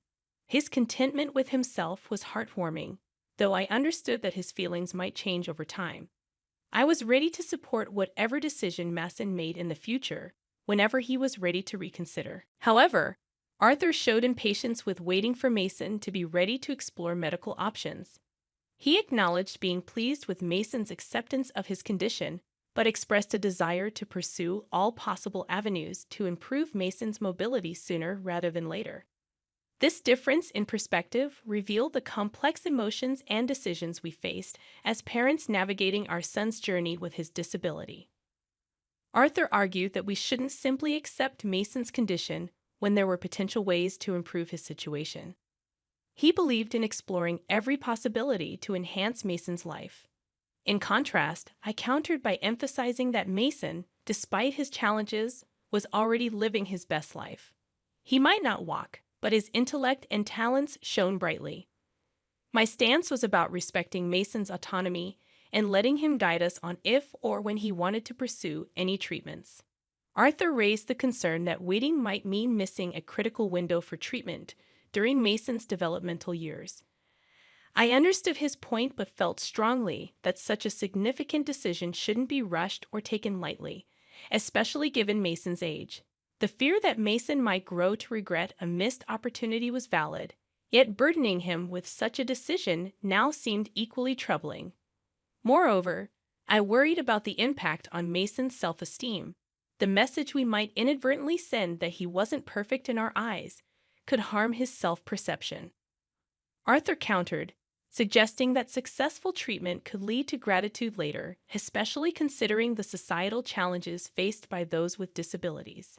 He reminded me of our initial reactions, acknowledging the harsh reality we navigated, and argued for proactive steps towards potential improvement. Admittedly, Arthur's arguments made sense, and amidst many discussions, we agreed to proceed with treatments. The following year and a half was a whirlwind of hospital visits marked by exhaustion and heartache. Each time Mason experienced pain, Arthur remained the steadier of us, consistently assuring me of our decision's merits. However, as time passed without significant improvement, my resolve waned. Finally witnessing Mason's resilience and happiness despite the treatments, I advocated for a halt. I argued that Mason's contentment with his identity outweighed our pursuit of a solution that seemed increasingly elusive. Despite Arthur's attempts to persuade me otherwise, my conviction was firm. Mason's well-being, as he perceived it, was paramount, and our interventions, well-intentioned though they were, needed to be reassessed in light of his happiness and quality of life. Witnessing Mason endure so much pain became unbearable for me. As we navigated through the myriad of treatments and surgeries, I felt increasingly isolated in the caregiving role. It seemed Arthur had withdrawn his involvement, diminishing over time, leaving me to shoulder the majority of Mason's care. When we decided to cease Mason's treatment, Arthur expressed his disappointment quietly, but the matter seemed to settle without much further discussion. Months after stopping the treatment, Arthur broached an unexpected topic: the possibility of having another child. He pointed out that Mason was nearing 7 years old and suggested we consider either adoption or surrogacy. I was taken aback. This was a path I had firmly closed, a decision made during a time of immense stress and focus on Mason's well-being. Arthur's suggestion felt out of touch with the reality of our situation, especially considering his recent detachment from our family life. Arthur's approach, seemingly casual about such a significant life decision, frustrated me. I couldn't help but respond with sharpness, driven by the stress of the past months and his lack of presence. His reaction was one of defensiveness, accusing me of expecting him to revolve his life solely around our son's disability. His words were hurtful, suggesting a disconnect in understanding the depth of love and commitment I held for Mason. The conversation escalated quickly, with Arthur insinuating that I harbored negative feelings toward our situation, a claim I found deeply offensive. My stance was clear. Introducing another child into our family, given our current dynamics and the focused attention Mason needed, would not be responsible or fair to anyone involved. Arthur seemed resigned, attributing any future consequences to my decision. The statement left me bewildered and upset. At that moment, any desire to understand Arthur's perspective vanished. His consideration of expanding our family in light of our recent challenges and his diminished involvement struck me as incredibly misguided. The discussion ended in a stalemate, with a heavy air of unresolved tension and blame marking a significant turning point in our relationship and family dynamics. Initially, the idea of expanding our family was something I pondered deeply, especially in the early years after Mason was born. My research led me to countless stories where siblings felt neglected or overlooked due to the extra attention required by a brother or sister with disabilities. This wasn't necessarily anyone's fault. It's a natural outcome when one child needs more care. I couldn't bear the thought of bringing another child into our home only to possibly feel that they were second to Mason's needs. After expressing my concerns, Arthur withdrew from me entirely. I tried to give him space, hoping he just needed time to process our disagreement, but his silence stretched into weeks. Mason noticed the tension and questioned if we were fighting, to which I could only offer a gentle lie about a minor disagreement. Time passed. A month, then more, and still I held onto the hope of reconciliation, continuously seeking any opportunity for dialogue. 4 months into this growing divide, I stumbled upon a devastating revelation. Arthur had been communicating with someone named Gloria, exchanging messages filled with affection and plans to meet again. Their conversations hinted at a future together away from me. This betrayal cut deep, far beyond the disagreement over expanding our family. It was a breach of trust I had never anticipated from him. The thought of confronting Arthur crossed my mind repeatedly, yet I chose a different path. It was clear I needed to prepare for what might come next, particularly for Mason's and my future. In the following 9 months, I found work as a scriptwriter. Though it wasn't a lucrative job, it provided us with some financial stability. This period wasn't just about earning. It was about laying the groundwork for a life that might soon change drastically, ensuring that regardless of Arthur's decisions, Mason and I would have a solid plan in place. I had been saving money in secret, preparing for a future that suddenly seemed inevitable. This fund was my safety net, a secret I kept from Arthur. Then the day I had dreaded arrived. Arthur walked into our home, not alone, but with a woman by his side. When I asked who she was, he coldly introduced her as Gloria, declaring she was there to replace me. His words were like a punch to the gut. He spoke of his misery not just recently, but over the past decade, describing our life together as a nightmare. The announcement that he intended to marry Gloria and start a new family the right way this time was shocking enough. But his disregard for our son Mason and his responsibilities towards him was unbearable. Arthur callously revealed that Gloria was pregnant, implying their child would be normal in direct and cruel comparison to Mason. His lack of respect for our son, referring to him as anything less than, ignited a fury in me. Arthur's blame for our family's challenges on my reluctance to have more children and his insult towards Mason as a monster were beyond forgiveness. In a moment that seemed to strip away any remaining respect or love I had for Arthur, he demanded that we leave our home within a week, tossing divorce papers at me. The venom in his and Gloria's smirks as they looked at us was chilling, but it wasn't his betrayal that hurt the most. It was the disdain he showed towards Mason. Finding Mason in tears after having overheard everything broke my heart.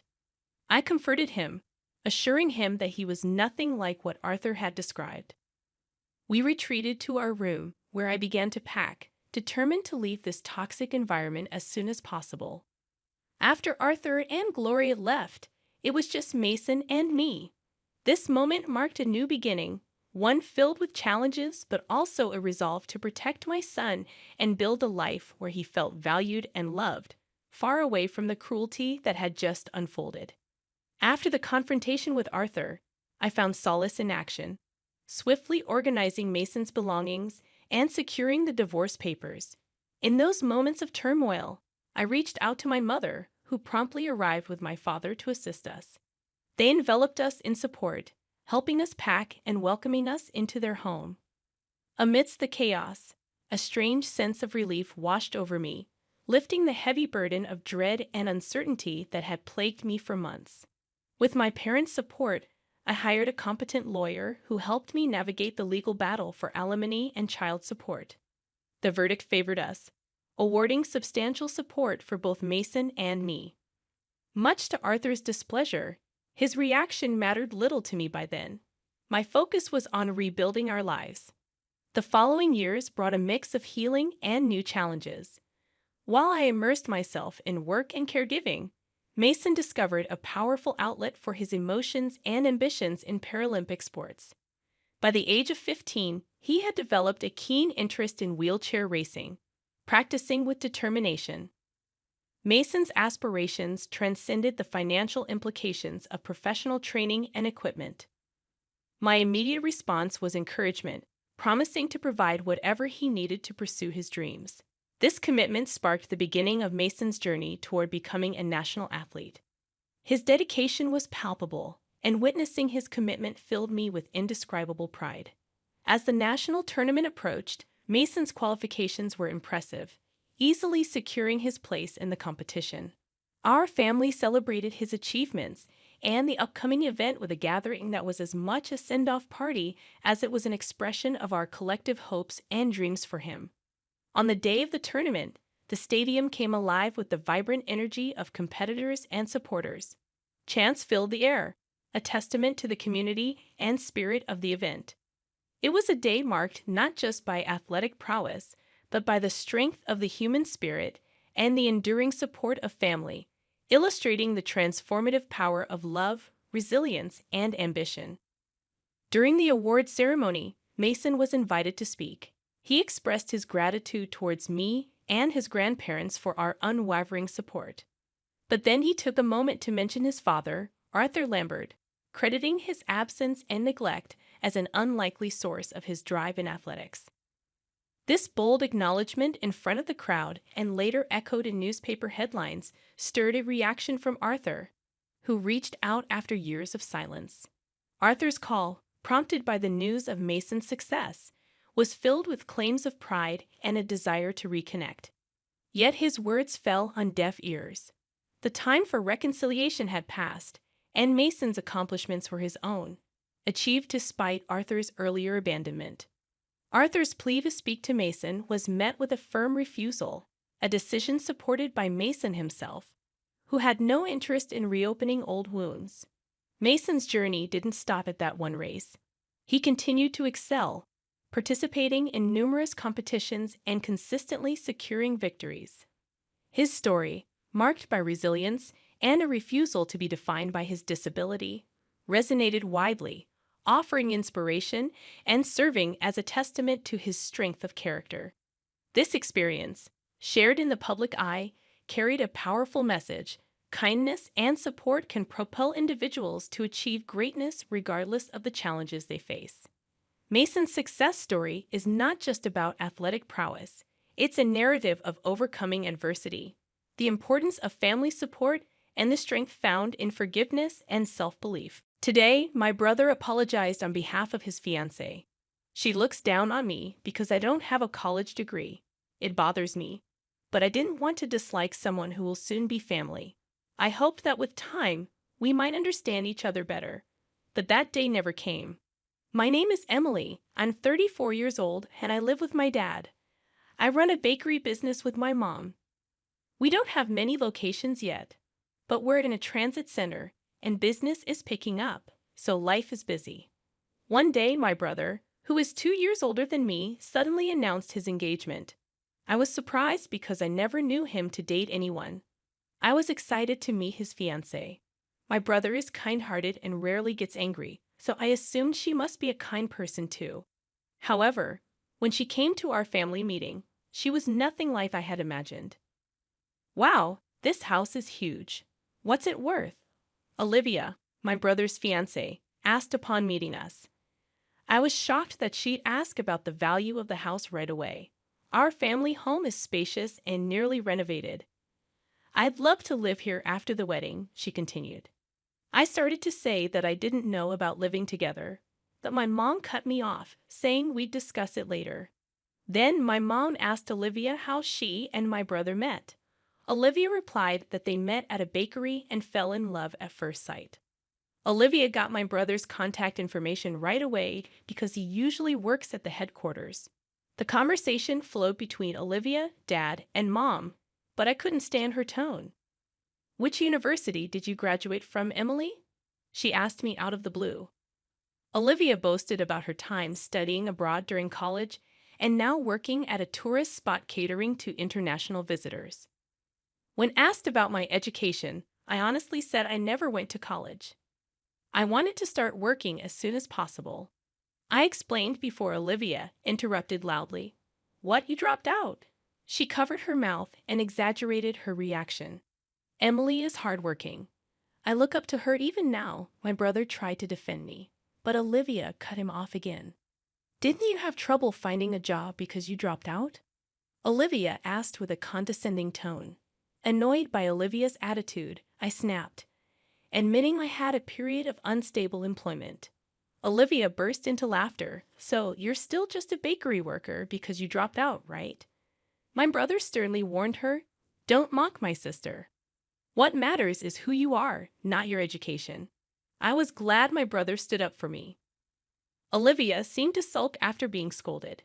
She avoided eye contact with me. As we were about to say our goodbyes, I accidentally bumped into Olivia returning from the restroom. Feeling awkward, I tried to pass quickly when I heard her sigh dramatically. People like you who drop out are just in the way. Please leave our nice home. Her voice, once sugary sweet, had turned cold. Stunned by her transformation, I was at a loss for words. Olivia continued, you have no education. You are 34, single, and still living with your parents. Don't come to the wedding. It could be embarrassing. Her words were so shocking that I was left speechless. I wondered if I should tell my parents and brother about Olivia's harsh words. However, my parents were overjoyed to have a lovely daughter-in-law. Even if I told them now, they might not believe me. They might think I'm lying because I'm bitter about being mocked for my lack of education. After all, they were strongly against my decision not to go to college. I've always been considered the odd one out and struggled with group settings. The idea of being commanded by teachers to do the same things as everyone else was unbearable. During career counseling, both my parents and teachers told me that no one would hire a dropout. When no one hires me, I'll start my own company, I declared, leaving my parents speechless. My brother was the only one who supported me. Despite our parents' strong objections, my brother thought it suited my personality not to work for someone else. He advised me not to rely on Mom and Dad for startup money and to study business management. After finishing middle school, I took various temp jobs from retail to manufacturing, saving up for my business. On my days off, I hit the library to study business management on my own. Years later, while temping at a bakery, I had a fateful encounter. When I told the owner about my business aspirations, he took me seriously and taught me the ropes of bread making. By my mid-20s, I had saved enough to open a small bakery. I found joy in running the business and noticed customer preferences varied by location and time of day. Sandwiches sold well near transit centers in the morning, while loaves and kid-friendly bread were popular in residential areas. Analyzing customer trends and succeeding in business was rewarding. I started planning one store after another, and now I am the president of several stores. My biggest supporter has always been my brother. He even quit his sales job at a food company to join my business. It's promising with a hard-working entrepreneur like Emily, he said. He genuinely believed in my potential, and thanks to his efforts, the number of stores and employees have increased. Despite Olivia's hostility towards me, she's normal with my brother and parents. Just because she mocks my education doesn't mean she is a bad person. I thought that with time, her views might change. I decided to think positively about my relationship with Olivia, so I kept quiet about her harsh words for now. My biggest supporter has always been my brother. He even quit his sales job at a food company to join my business. It's promising with a hard-working entrepreneur like Emily, he said. He genuinely believed in my potential, and thanks to his efforts, the number of stores and employees have increased. Despite Olivia's hostility towards me, she's normal with my brother and parents. Just because she mocks my education doesn't mean she is a bad person. I thought that with time, her views might change. I decided to think positively about my relationship with Olivia, so I kept quiet about her harsh words for now. As I was contemplating this, my brother called to apologize for what happened earlier. I'm sorry for what happened today. I'll tell Olivia that you're the CEO of our company. That should change her attitude, he said. I asked him to keep it a secret, fearing it might make her uncomfortable, and he agreed to stay quiet for a while. I wanted to face Olivia without the baggage of education or status. If my brother loved her, I thought we would understand each other someday. However, I later realized that was an illusion. They registered their marriage and started preparing for the wedding. Occasionally, my brother would bring Olivia to meet our parents. I greeted her warmly despite feeling tense. She'd smile in front of my brother and parents, but when we were alone, she'd hurl insults. Why did you get married? You can't even do that. This mansion will be mine. You're in the way, so leave. She'd whisper so no one else could hear. Still, I refrained from arguing, hoping to understand the woman my brother loved. But Olivia's hurtful words left me feeling down. Before I knew it, even at work, I found myself sighing heavily when I thought about her visits. I should be excited about the upcoming wedding this weekend, but I can't be. I hate myself for it. I can't tell my brother, who's already legally married, to call off the wedding. The one who noticed my troubled state and reached out was a female coworker who usually worked at the store, but was at the headquarters today for some reason. Do you know the rumors about your brother, the boss? It's been the talk among the employees, she mentioned. When she mentioned rumors, I had no idea what she was talking about. My brother has a good reputation for being serious both inside and outside the company. Could he be disliked at the store? Your brother's reputation is great, but his fiancée? She hesitated. I was shocked to hear the content of the rumor. Wait, is that rumor true? I couldn't help but ask. I don't know if it's true, but everyone's talking about it, she replied. So I decided to make a call to find out the truth about the rumors I heard. As the weekend approached, my brother and Olivia's wedding took place. I was told not to come, but of course, I'm his sister, so I had to be there. Olivia, who had been all smiles and smart appearances, seemed to be in a great mood. Seeing my brother's smile in ignorance made my heart ache. I was boiling with anger, remembering the rumor I heard the other day. I wonder how long you can keep smiling, I muttered, looking at Olivia's smiling face. After the reception, I had to head to the bride and groom's waiting room. When I knocked on the door, Olivia's voice answered from inside. Entering the room, I realized my brother was nowhere to be found. Olivia, upon seeing me, clearly showed her disdain. What are you doing here?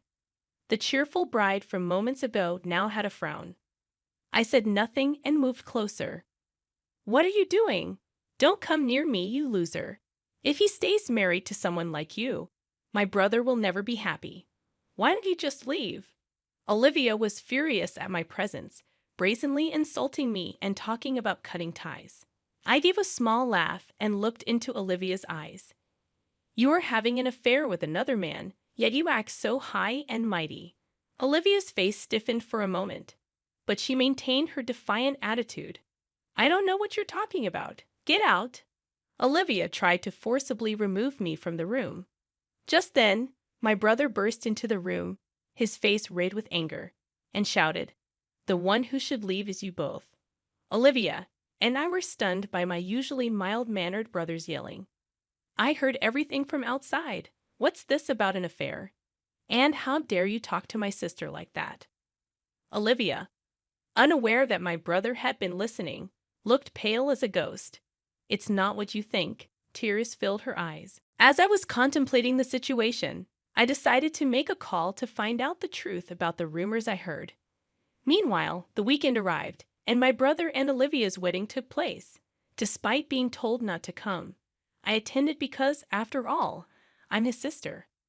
Olivia, who had been all smiles and sophistication, appeared to be in a great mood. Seeing my brother's oblivious smile made my heart ache with anger over the rumor I had heard. I wonder how long you can keep smiling, I muttered, looking at Olivia's cheerful face. After the reception, I went to the waiting room for the bride and groom. Knocking on the door, I heard Olivia's voice answer from inside. As I entered, I realized my brother was nowhere to be found. Olivia's expression changed to one of disdain upon seeing me. "What are you doing here?" The cheerful bride from moments ago now frowned. I moved closer without saying a word. "Don't come near me, you loser. If my brother stays married to someone like you, he'll never be happy. Why did you just leave?" Olivia was furious, hurling insults and talking about cutting ties. I chuckled slightly and met her gaze. "You're having an affair with another man, yet you act so high and mighty." Olivia's face momentarily stiffened, but she quickly regained her composure. "I don't know what you're talking about. Get out." Olivia tried to force me out of the room. Suddenly, my brother burst into the room, his face flushed with anger. "Both of you should leave." Olivia and I were stunned by his uncharacteristic outburst. I heard everything from outside. What's this about an affair? And how dare you talk to my sister like that? Unaware that my brother had been listening, Olivia looked pale and stammered, "It's not what you think," tears welling in her eyes. I pulled out documents and photos, laying them on the table. The pictures showed Olivia hugging a man who wasn't my brother in public. My brother looked speechless. He probably never suspected his wife was cheating on him. "He's just a close friend," Olivia tried to explain, but it was clearly unbelievable. I revealed that I had hired a private investigator. "It seems you meet this close friend quite often, even inviting him to your home late at night." My brother pressed her for an explanation, but Olivia remained silent, realizing she had no more excuses. Fed up with her attitude, my brother said, "I never thought you'd be like this. Let's get a divorce." Olivia, shocked by the sudden demand for divorce right after the wedding, started to panic. "How can we divorce now? What will I tell everyone?" "Just say you were caught cheating and had to divorce. I'll hand all the evidence to my brother, so make sure to pay the alimony in the divorce trial." Olivia, trembling with rage, yelled at me, "There's no way someone like you could afford a private investigator. You've been stalking me, haven't you? If I had that much free time, I'd rather be working. You see, I'm the CEO of the company, the same company where your husband, my brother, works. I finally revealed my true identity." "That's a lie. You're just a part-time worker living off your parents," Olivia scoffed. "No, that's your misconception. I wanted to face you without any preconceptions about educational background or status. I thought maybe we could understand each other someday, since you're the woman my brother loves. That's why I asked my brother not to tell you that I'm the CEO." Olivia looked incredulous and turned to my brother, who nodded. "So, you're saying you're the one paying John's salary? You built this mansion?" Olivia's eyes widened, her mouth opening and closing in disbelief. "An employee tipped me off about rumors regarding my brother's fiancée cozying up to an unknown man. No one wanted to tell my brother directly, so he never noticed. I don't mind spending money on a private investigator if it helps my brother see the truth." Olivia seemed overwhelmed by the flood of information. I decided to leave the rest to my brother. I had hoped that we could understand each other someday, but what a waste of time. As a wife, shouldn't you at least remember the name of your husband's company's CEO? Not that it matters now that you're getting a divorce. With a scornful remark, I left the room. A few days later, my brother, who had decided to divorce, reported it to Mom and Dad. They questioned him, asking why. He told them about Olivia's problematic behavior and her affair. Dad and Mom were slow to believe him, only knowing the act Olivia had been putting on. However, a few days later, an event occurred that made them believe my brother. Late at night, the doorbell rang. When we opened the door at such an hour, there stood Olivia. "It's your fault John left me," she yelled, lunging at me. Dad quickly restrained Olivia, but her verbal abuse towards me continued. "What CEO? You have no education and no man in your life. You're pathetic." Dad and Mom were stunned by Olivia's true colors. Now they must have a clear understanding of her real character. Mom called Olivia's parents and asked them to come pick her up. When she told them about the verbal abuse and the affair, Olivia's parents, who knew nothing about it, deeply apologized. Olivia was also forced to apologize and broke down crying in frustration. "Please never show your face here again," I said, and she was dragged away by her parents. My brother filed for divorce using the evidence of the affair I had gathered and claimed alimony, not only from Olivia, but also from the man she was involved with. He managed to secure about $30,000 in total. He gave me a portion of the alimony, saying it was for the trouble I had gone through, and the money spent on the private investigator. Rumors spread that Olivia was caught cheating and got divorced, and it seems she is now receiving cold shoulders from her friends. I heard from a gossip-loving employee that Olivia has become a recluse since losing her friends. My brother was feeling down, saying he's had enough of women, but I'm sure my sincere and kind brother will meet someone good someday.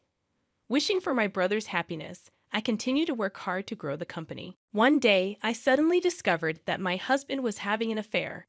I was busy taking care of my father-in-law, who suffers from dementia, and raising our young daughter. I had no clue about my husband's cheating. It turned out he had already planned to marry his mistress and was thinking about divorcing me. Faced with this harsh reality, I felt overwhelmed. Despite the shock, I continued looking after my father-in-law and daughter. My husband unexpectedly told me, "Since I'll be getting married again, you'll need to take care of our daughter and your dad." Despite the pain, I couldn't help but regret how we ended up here. I wondered if my husband saw me only as a housekeeper. His actions made me realize he was even worse than I had imagined. My name is Melanie Stewart. I'm 35 years old, a homemaker responsible for daily chores in my in-laws' home. Our family includes my husband Greg, our 4-year-old daughter Erin, and my father-in-law, making us a family of 4. Earlier in our marriage, Greg and I lived in an apartment, and I worked full-time. However, after my mother-in-law passed away 6 months after Erin was born, Greg insisted we move in with his father because he couldn't leave him alone. It's been 3 years since we moved, and I've adapted to life here. Recently, my life has changed significantly. I shifted from working full-time to being a homemaker. 3 months ago, while cleaning up after a meal, my father-in-law asked me what day it was. His confusion seemed like a simple mistake at the time. However, his behavior continued to worsen day by day. He would want to eat again right after finishing a meal or forget where he had put things. It was clear that this situation was not normal, and I became worried. I suggested to my father-in-law that he see a doctor, but he kindly refused, leaving me at a loss for what to do. I couldn't manage my father-in-law's care alone. His symptoms might worsen if left unchecked. So I decided to talk to my husband, Greg, about his father's condition. Since Greg left for work earlier than me and returned after my father-in-law had gone to bed, he was unaware of his father's daily struggles. Typically, I would go to bed early with our daughter, but that night I stayed awake, waiting for Greg to return home. Just after 1:00 a.m., I finally heard the front door open. "Melanie, why are you still up?"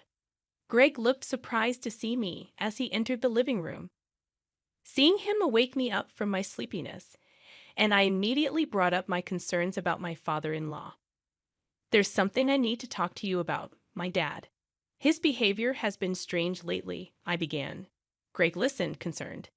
"He's losing track of dates, asking about meals right after eating, and becoming very forgetful.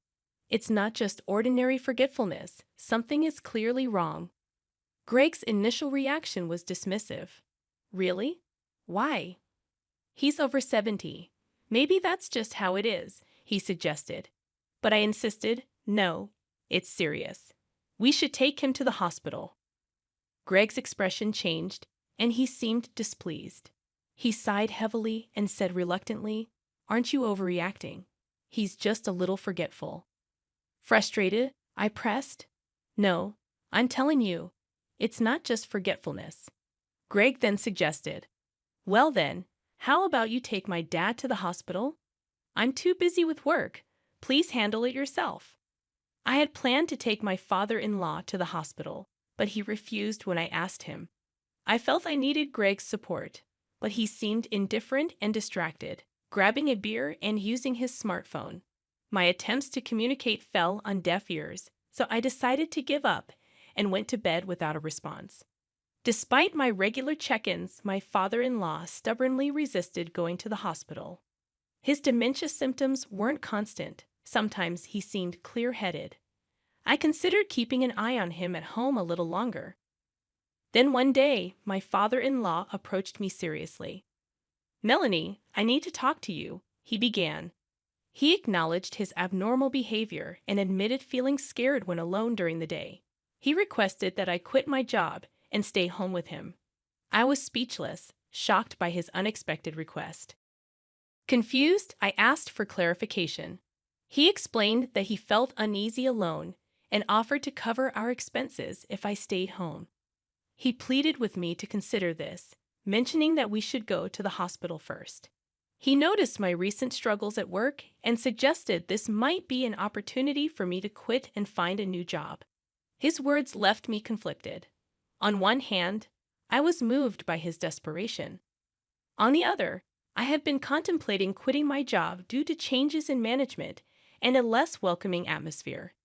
Several colleagues had already left, and I felt uncertain about the future, especially with a young daughter to support. While I knew I needed to work for financial stability, finding a new job while managing my current one felt overwhelming given the circumstances. My father-in-law's proposal sounded very appealing. With his financial support, I could take the time to find a new job. Sensing my hesitation, he continued in a warm voice, reassuring me that once I secured a job, he would go to the hospital or move into a facility if needed. He expressed a desire not to cause any trouble and asked for my help until I found new employment. It was a sincere and heartfelt request. After discussing this with Greg, I made the decision to quit my current job and care for my father-in-law until I found a new one. The caregiving mainly involved assisting with daily tasks and meals, which wasn't too burdensome. He provided us with a monthly allowance for living expenses, which allowed me to spend more time with my daughter. I was grateful for his support during this period. 2 months into my life as a homemaker, I had almost secured a new job after a successful final interview and receiving a job offer. Excited, I immediately went to share the news with my father-in-law. However, I found him on the phone and waited until he finished the call before approaching him. "Excuse me, Father, may I have a moment?" I asked. He acknowledged my patience and asked if I had overheard his conversation. I assured him I hadn't listened in. "I see. Did you need something?" he inquired. "I found a new job and wanted to share the news with you," I announced. His face lit up with joy, and he congratulated me warmly, as if he had received good news himself. "That's wonderful. Congratulations," he responded cheerfully. Now that my new job was settled, the next step was to arrange for my father-in-law to be taken to a medical facility. I'd planned to set this up the following day, later that night. However, my husband, who typically returned home late, came back a bit after 7:00 p.m. When I greeted him with surprise about his early return, he dropped his work bag without emotion and coldly said, I'm marrying her, so I want a divorce. I was too stunned to respond. Greg continued, indifferent to my shock, insisting that I sign the divorce papers he brought along. Wait a minute, what's going on? We have Aaron, and you can't decide on a divorce like this, I protested. Greg callously replied, I don't care about you and Aaron anymore.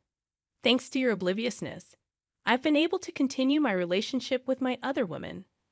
I appreciate that. His revelation was a devastating blow. Greg then added, since it'll cause problems for my second marriage, you take care of the kid and dad. He gave me no time to prepare emotionally for this bombshell. I wondered how we had reached this point. I had faithfully cared for his father as part of our family. Why would Greg have an affair? Did he only see me as a convenient housekeeper? The weight of it all was too much. Overwhelmed with anger and hurt, I confronted Greg. Stop being selfish. How could you think I'd accept this? I exclaimed, but Greg was adamant. Whether you accept it or not, it's already decided, he replied callously. When I mentioned Aaron, Greg insisted. You should take her, along with the annoying father with dementia. His words stung. You quit your job on your own, so I owe you nothing, he added, showing no remorse. I felt my heart break. I realized I couldn't be with this man anymore. I agreed to the divorce, but made it clear he was not welcome back in our lives. Greg smirked maliciously as I signed the papers and left. He left a message on my phone informing me he was moving in with his mistress until they found a new place. Alone and unsure of my next steps, my father-in-law approached me. He had overheard our conversation and prepared a room for us in advance. He pulled out photos from a detective agency revealing Greg's affair. My father-in-law explained that he suspected Greg's infidelity months ago. He pretended to have dementia, encouraged me to improve my work situation, and secretly planned for this day, waiting until my life was stable enough to handle the truth. My father-in-law had prepared for unforeseen circumstances by investing in a $3 million tower mansion with significant assets. He used the insurance money from my mother-in-law's death to secure our future. When I expressed my gratitude, he humbly thanked me for making his days enjoyable. He then shared his surprising plan with me to counterattack against Greg, who believed he had lost his mind. 2 weeks later, after we moved into the new apartment, I contacted Greg. Immediately, he called me angrily, accusing me of destroying his family home. Confused, I revealed that it was my father-in-law's doing, not mine. Greg was furious and couldn't believe his father's betrayal. He accused his father of pretending to have dementia and orchestrating the entire scheme to protect me from Greg's infidelity. In the midst of Greg's shock and anger, my father-in-law took the phone and calmly informed Greg that he would inherit nothing. He had prepared the apartment for me and Aaron's future, as well as arranged his own care facility. We sought damages from Greg and his mistress through a lawyer. Despite their attempts to negotiate a lower amount, I stood firm. Eventually, both Greg and his mistress were transferred to separate branches with significant salary cuts. Now, my daughter and I live comfortably in the apartment my father-in-law prepared for us. It's conveniently located near a station, making my commute to my new job easy. My father-in-law moved into a facility where he's enjoying his time with new friends. We visit him regularly, grateful for his support and the new life he helped us build. My daughter and I look forward to continuing our happy lives together, cherishing the kindness and planning of my father-in-law. My name is Kim, and I'm living on a pension due to my age. I have a daughter named Angela who works as a tax accountant. She spent her 20s focusing on her studies and work, which meant she remained single during that time. However, after turning 30, she found someone and got married. I believed a new life was waiting for her, but I never expected something shocking like this to happen. Angela has been good at math since she was a child, which made studying enjoyable for her. This led her to pursue a career as a tax accountant. My husband and I always encouraged her to follow her passion, telling her that she had talent and that we would support her. After graduating, she worked at a tax accountant's office for about 10 years before starting her own firm. Our family and Angela's friends were thrilled and celebrated this achievement, which is a happy memory for me. However, by the time Angela set up her own office, she was already 35 and still single. She had put romance on hold to focus on her career, but did have a desire to get married. As Angela became more settled in her office, she started engaging in matchmaking activities. During one matchmaking event, she met Chris, a salesman who worked for a small to medium-sized company. He was 2 years younger than Angela, but impressed her from the start with his polite manners and attentiveness. Angela was moved to find such a wonderful man existed. Chris even noticed when her drink was empty during the party and called the waiter for her. He also shared his umbrella with her in the rain. After they arrived at the station, Angela noticed that Chris was quite wet from the rain. Despite being rained on himself, Chris made sure to keep the umbrella over Angela, showing his gentlemanly qualities. Angela herself thought he was the one, and after several dates and a confession, he accepted, and they started dating. Chris has always been considerate and kind to Angela, making her realize that love could be wonderful. About a year later, Chris proposed to Angela, and naturally, she accepted, becoming someone's fiancé. Hearing this, I was moved to tears. Actually, I lost my husband 3 years ago, and until his death, he always said, "I just want to see Angela in her moment of glory." Unfortunately, he passed away from an illness before his dream could come true, but I've reported to him in heaven. I'm sure my husband is also pleased with Angela's engagement. Later, Angela and Chris started living together in Angela's apartment, feeling happy every day. But this happiness was not to last. One day, Angela called me, "Mom, Chris wants to formally greet you. Can we come over soon?" This call from Angela was such joyful news. Angela and Chris were planning their marriage registration and wedding date. Chris' respectful wish was to formally greet us before these events. I thought he was a wonderful man, but my impression changed a bit when he came to greet us. I had never spoken face-to-face with Chris before. My conversations with him were limited to occasional phone calls during dates with Angela. The prospect of meeting him in person made me nervous. On the scheduled day, Chris and Angela visited my home. My name is Chris, and I'm engaged to Angela. I wanted to greet you before we get married." His first words to me felt a bit off. Angela had described him as more assertive, and even from our brief phone conversations, I had imagined him to be more lively. But at that moment, he seemed hesitant and lacked vigor. "Thank you for coming all this way," I replied, but Chris responded, "Well, it's just manners." I couldn't help but sense his unease. However, when Chris mentioned, "I heard about your husband's passing and wished I could have met him," I thought maybe he was indeed a sincere and good person. Angela reassured him, "You seem tense. Just relax. It's all good." We had dinner together, and then they left. Yet, I couldn't shake off the feeling that something was different. Angela started to feel it too as time went on. After they officially registered their marriage, Angela called me one day. "Mom, Chris has been saying some concerning things lately." Hearing that, I considered my own feelings and decided to listen to Angela's story. Then she said, "You know, when Chris went to greet you on his way back, he said something like, 'I was surprised. I thought she lived in a bigger house.' What do you think, Mom?" It seems Angela gave him a proper response to his question at that time.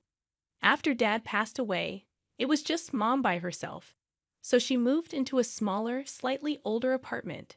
Chris seemed to understand at the time, but later made a remark that troubled Angela. "Mom's gaze doesn't seem to settle. Does she even know who she's talking to?" Angela had to explain that the shock of my husband's death had deteriorated my vision until I became blind. Chris reacted, "Huh, blind? And you're sending her $1,500 every month, seriously? That means the pension isn't enough, huh?" I see his response slightly tinged with a bitter smile puzzled Angela. She was surprised that Chris brought up the financial support she had mentioned in the past. At that moment, she couldn't speak the truth. Furthermore, as they were planning the wedding, Chris asked, Can your mom attend the wedding? Is money going to be an issue? This made me wonder how he perceived me. I reassured Angela. What's there to worry about? Tell him everything's fine. Despite my growing concerns, the wedding expenses had already been paid, and it was too late to call it off. Let's just enjoy it. I concluded our call positively. Of course, I would attend and celebrate my daughter's big day. I couldn't dampen her spirits by expressing any negativity about the wedding. However, on the day of the wedding, I encountered an unexpected situation. Assisted by someone acting as my eyes, I was shocked to find that Angela had about 20 colleagues and friends from her office. But Chris had no co-workers present, only 3 friends and his parents. The imbalance was striking. Maybe his co-workers were busy, and considering Chris' age, it's possible that many of his friends were already married, making it difficult to gather a large group. So I tried to stay positive as the ceremony began. At the wedding, I was somewhat reassured seeing Chris's lively demeanor during the reception. When it was time for the bride and groom to change outfits, I decided to greet Chris' parents and friends. Chris's parents were very polite, leaving a good impression. However, the conversation with his friends was unsettling. They said things like, "Should we congratulate you? What should we say? We do hope your daughter finds happiness. It's unbelievable Chris is getting married. He must have used his sales skills, right?" Their manner of speaking as if hiding something left me feeling uneasy. My feelings about the groom fluctuated greatly, but eventually doubts about the marriage's validity grew stronger. The words of these friends were not something you'd say to the bride's mother. Regretfully, I even considered that Angela might be better off divorcing should the need arise. Of course, I didn't want to imagine such a reality. Yet, when the newlyweds re-entered after changing outfits, my fears seemed to become reality. Angela appeared in her finest, which was described to me by my companion. She's wearing a long pink dress and looks very beautiful. Hearing that, I imagined it in my mind and wished I could have seen it with my own eyes. But the reality was complex. I couldn't shake the feeling that marrying Chris might not be the best decision for Angela. During the reception, Chris began his speech, which quickly took a turn for the worse. "Thank you all for gathering here today." He started properly, but then claimed, "My dream is to live a life of leisure and play, and marrying Angela has made that possible." The audience murmured at his bold statement. Whether he noticed or not, Chris continued, "But to achieve my dream, there's something I must do." The atmosphere shifted dramatically, leaving everyone anxious about what he would say next. Chris then shockingly declared, "Angela earns a lot and even sends $1,500 monthly to her mother-in-law, but that money would be better spent on our living expenses. It seems her mother-in-law is blind and receives little pension. Angela's support interferes with my dreams."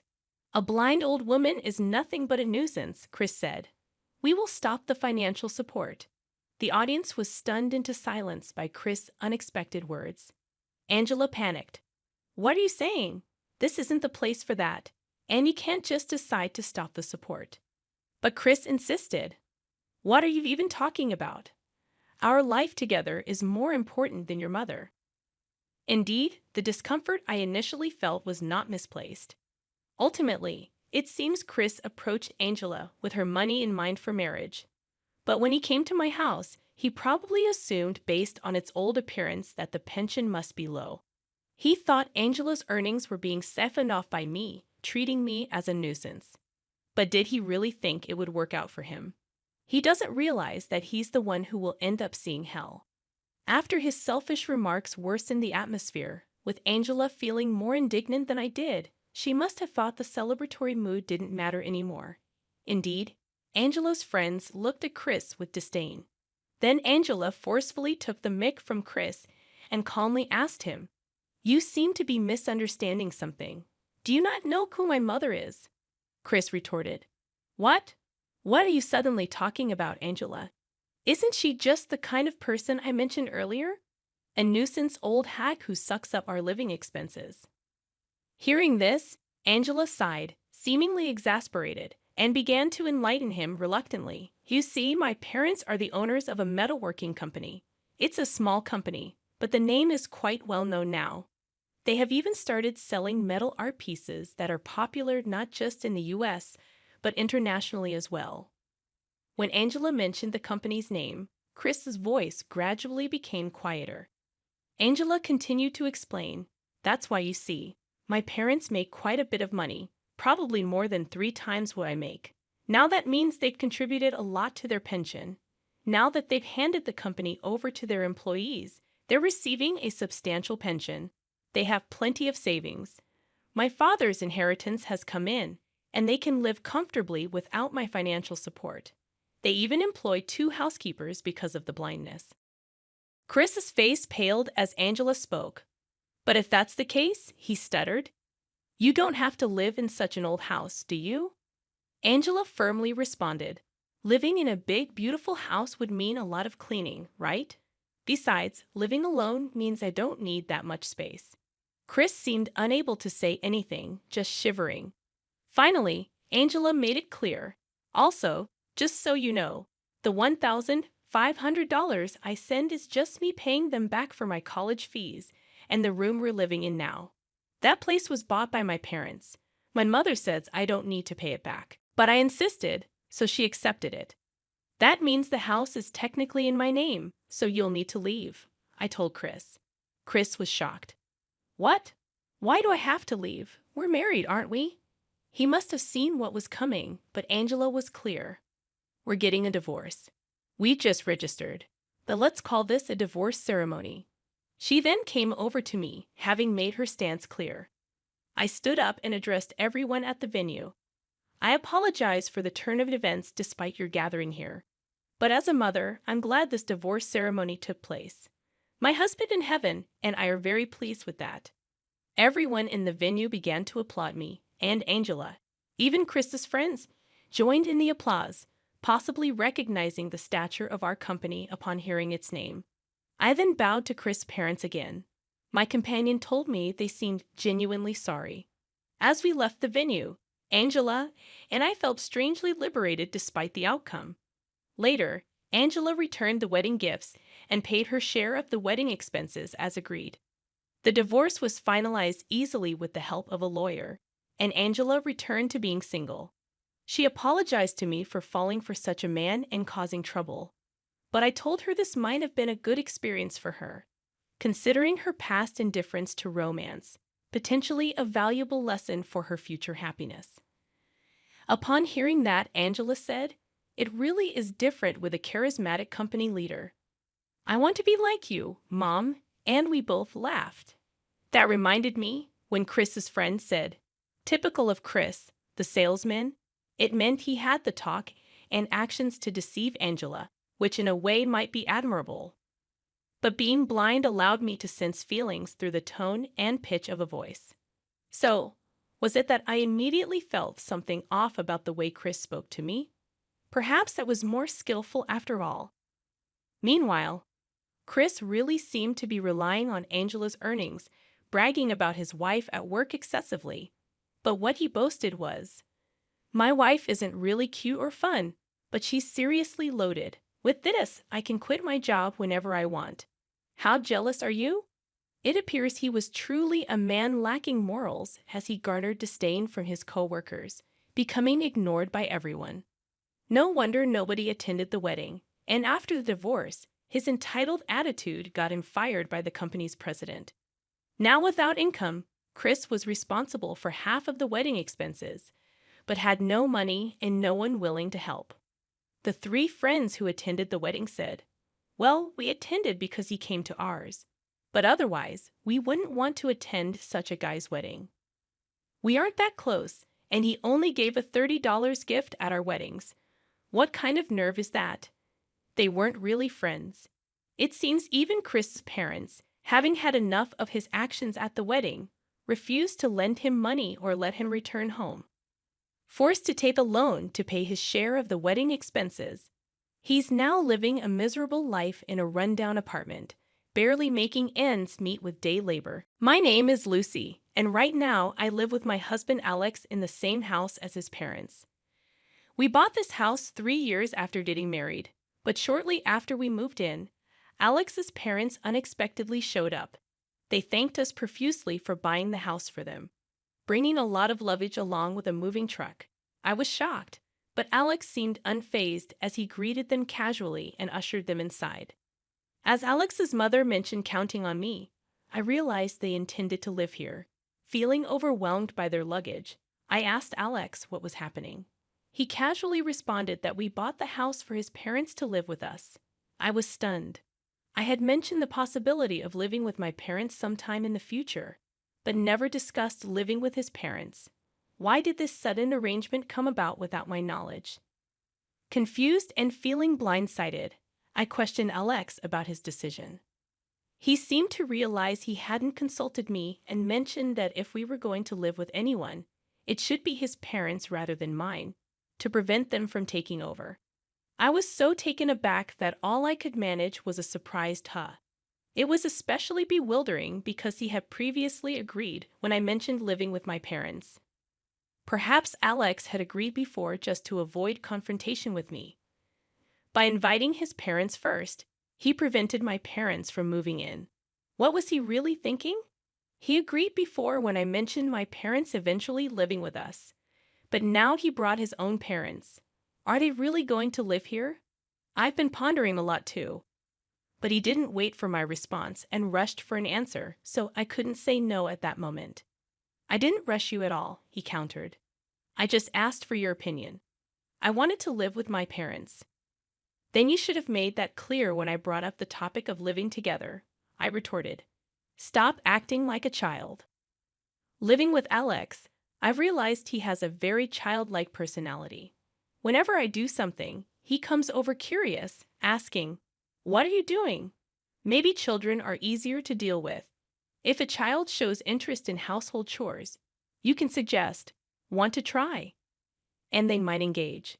But Alex asserts housework is not a man's job. I thought dealing with a childish adult might be more troublesome than an actual child. Apparently overhearing our argument, my mother-in-law started keeping her distance, advising Lucy, "You might feel dissatisfied over trivial matters between husband and wife, but some compromise is necessary." I sensed a demand in her words. My in-laws seem to view me merely as an appendage to their son. If they think I'm just an accessory making a fuss about not wanting to live together, her behavior makes sense from my perspective. Alex is the accessory, but they don't seem to see it that way. My mother-in-law was eager to help with household chores, but their attitude was grating on my nerves. This situation continued, and as I pondered how to respond to their attitude, Alex's sister Kate visited. Kate is 5 years younger than me, already married 3 times, and currently living with a new husband. When I returned home, Kate was already there. "Welcome back, Lucy," Kate greeted me. "I heard about it. You stood up to my brother and tried to kick our parents out of this house." I was shocked and looked sharply at Alex sitting beside me. Why would Alex tell such a lie? Was it to make me look like the enemy? Alex wilted under my gaze, averting his eyes. If he felt awkward, he shouldn't have chosen words that blamed me in the first place. Then Kate, who had been observing, stood up as if to protect Alex. "Lucy, if you're going to make such a face, please leave. Just as I heard, you are a demon wife. It's bad for prenatal education to have you around." Being suddenly told to leave, I was confused about which part of the house she was referring to. For a moment, I thought she wanted me to leave Alex's room, where he was enjoying conversation with his sister. But that didn't seem to be Kate's intention. She stroked her belly and said, "I'm planning to give birth in my hometown.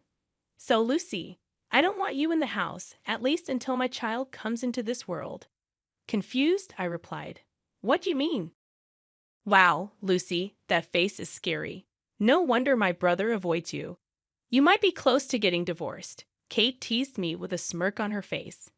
When I looked towards Alex, he was avoiding my gaze, looking down. Even if the other person is a dear sister, anyone would stop her from criticizing their wife.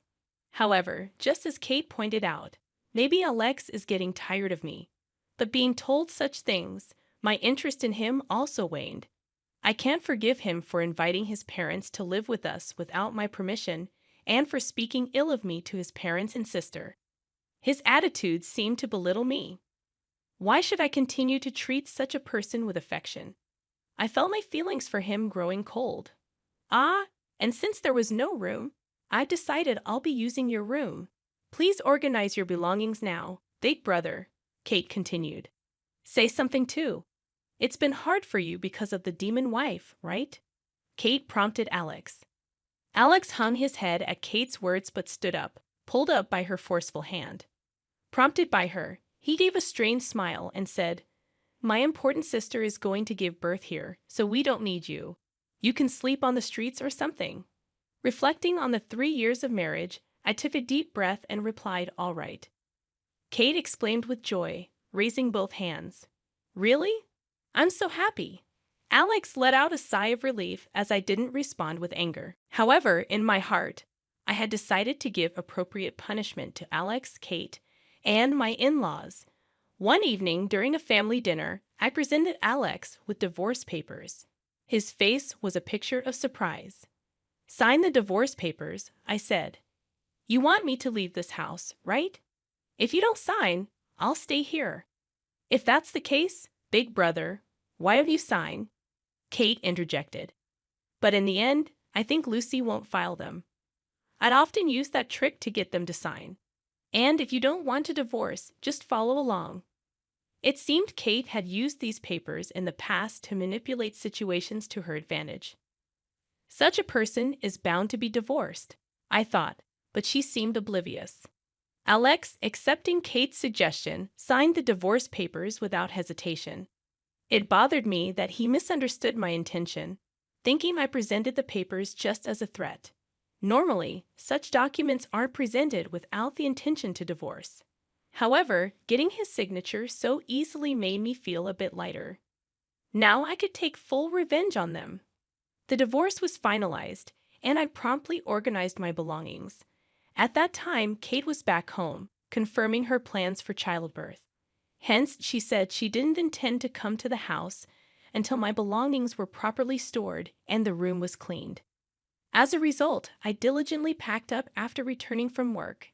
In the meantime, I found and signed a lease for an apartment suitable for singles and began the process of selling the house. After moving my necessary belongings to the new apartment, I visited my in-laws' house.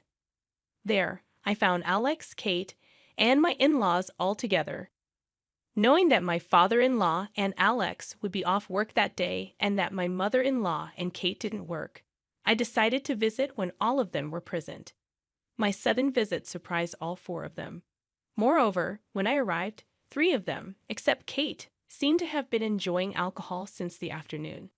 In their presence, Alex was saying, "Lucky that woman left. She thought if she got angry, everything would go as she wanted. She acted so arrogantly, troubling me." My mother-in-law responded, "Indeed, Lucy had a somewhat difficult personality." The reason I was angry with Alex was that he started living with his parents and even made me leave the house for his sister, all without discussing it with me. I was angry because of his unreasonable actions. However, it seems within the in-laws family, I am somehow perceived as the bad one. Listening further, remember the girl I introduced earlier? It seems he started dating her, but she's a better match than the previous sister-in-law, right? I think a more adorable woman suits my brother better. They discussed his shocking affair. If the relationship started a week ago, that was when I was already proceeding with the divorce, so I guess it won't be an issue of infidelity. But still, his actions infuriated me. I briskly opened the room door and checked the faces of the chatting in-law family. The 4 of them seemed not to expect my return and were surprised.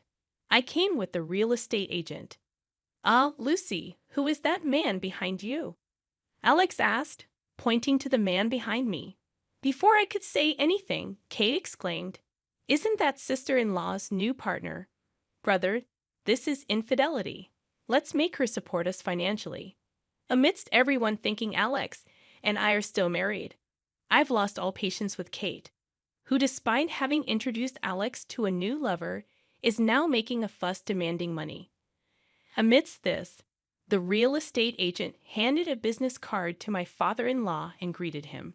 Looking at the card, my father-in-law wondered, "Why is someone from real estate here?" The agent replied, "To appraise the value of this house." My in-laws exchanged glances and started laughing. "We plan to continue living here, so no appraisal is needed." However, the agent clearly stated, "Actually, this house is in Lucy's name. She wishes to sell it, so we are proceeding with the sale." Upon hearing this, my in-laws showed expressions of surprise, seemingly unaware of this fact. Perhaps Alex hadn't accurately conveyed this information. Alex said he would explain the details himself, so I left it alone. However, from my in-laws' attitude, it was clear that they had not received this information. They seemed to think I was just a burden and that Alex was supporting me by buying this house. So I plan to explain the truth about the house's ownership and financial aspects to Alex and his parents if the situation doesn't improve after a while. However, before I could explain, Alex's sister, Kate, appeared and kicked me out of the house as the owner. Therefore, I judged the dialogue with this in-law family became difficult and decided to take direct action. That action was to find a new home for myself, complete the move, and then promptly sell this house. Alex seemed to take Kate's words at face value and was complacent, thinking I wouldn't divorce. Seeing Alex's surprised face, I sighed inwardly. Since I, the owner, was kicked out of this house, it makes sense to sell it, I explained. It might be, but this residence is mine as well. And since we're married, it's also yours, right? Now my parents and sister are living here too. So, whether you or your family are here, it's irrelevant to me. Besides, we divorced quite some time ago. You signed the divorce papers, right? I submitted them to the city hall immediately. At my words, Alex seemed shocked and said, "What?" He seemed to think the divorce papers were just a threat. Disappointed, I sighed again. Then Kate started accusing. Such an unforgivable woman, this she-devil, using my brother's money to get the house and then putting it in your name. I wonder who she thinks is the cause of this situation. I stared at Kate. Your beloved brother actually doesn't have any money. He's working, but all his income goes to repaying borrowed money. Why does my brother have debts? Kate asked. Isn't that because he paid your living expenses? Kate had been married 3 times, but 2 of them ended due to her infidelity. Each time, she would say, "Please keep it a secret from my parents. I don't have the funds, so help me." And Alex would comply with her unreasonable requests. At first, I didn't notice, but then I discovered that the savings we were supposed to be building together had significantly decreased. I confronted Alex about it, and it turned out that he had been giving living expenses to his sister Kate without telling me. Despite this, I resolved the house payments using my own savings. I was beyond surprised and felt utter disdain for him for giving his sister such an amount of money. Even if he said he would pay back the money in the future, I could no longer trust his word. I hired a lawyer to recover our joint savings that he had squandered. Before I could share this fact, his parents, learning about their daughter's infidelity, exploded in anger. All her past divorces, she said, they were due to personality clashes. To think Kate was unfaithful, such a dirty child. We didn't raise our children to be adulterers. Wait, Mom, Dad, it's just Lucy talking nonsense. This isn't true, Alex protested. Perhaps feeling disadvantaged in this situation, even Alex, who doted on Kate so much, exclaimed, "It's all your fault because of all the money I gave to you to support your life. I ended up in debt. And because of you, Lucy, and I had to divorce." Hearing this, I said, "Is it really all Kate's fault? It was your decision to suddenly bring your parents to my house, wasn't it? It was you who collaborated with your family to label me a wicked wife. And to think, just because your sister is your favorite, you plan to drive me out of the house, eventually leaving me to live on the streets. That's ridiculous." He tried to cling to my leg, but I kicked him away. "I'll be getting back all the money I paid on your behalf. Prepare yourself. I'm coming with my lawyer tomorrow." With that, I left the house. While we were talking, the house valuation was completed. Fortunately, it looks like the house will be sold as I hoped. The next day, when I showed up with my lawyer and explained the list of expenses he had wasted, his parents, looking at it seriously, said, "So much money existed. Yet because of Kate's actions, they glared sternly at Kate, who was at the corner of the room." It seems his parents came to the house believing Alex's words about taking care of things from now on. But Alex's lies and Kate's adulterous actions had destabilized their retirement life, and they were furious. Alex incurred additional debt after that. He was immediately kicked out of the house and ended up living in a simple apartment with his family. Kate, facing condemnation from her family, decided to live with her husband for a while and gave birth. However, since the child's hair color was clearly not her husband's, she was kicked out of that house as well. It was difficult for Kate to raise her child properly, and the child was placed in an institution. Kate, with nowhere to go, seemed to have no choice but to return to her condemning family. It seems she is still being asked for money by Alex. But I am free. I am enjoying my independent life and considering trying something new in the future.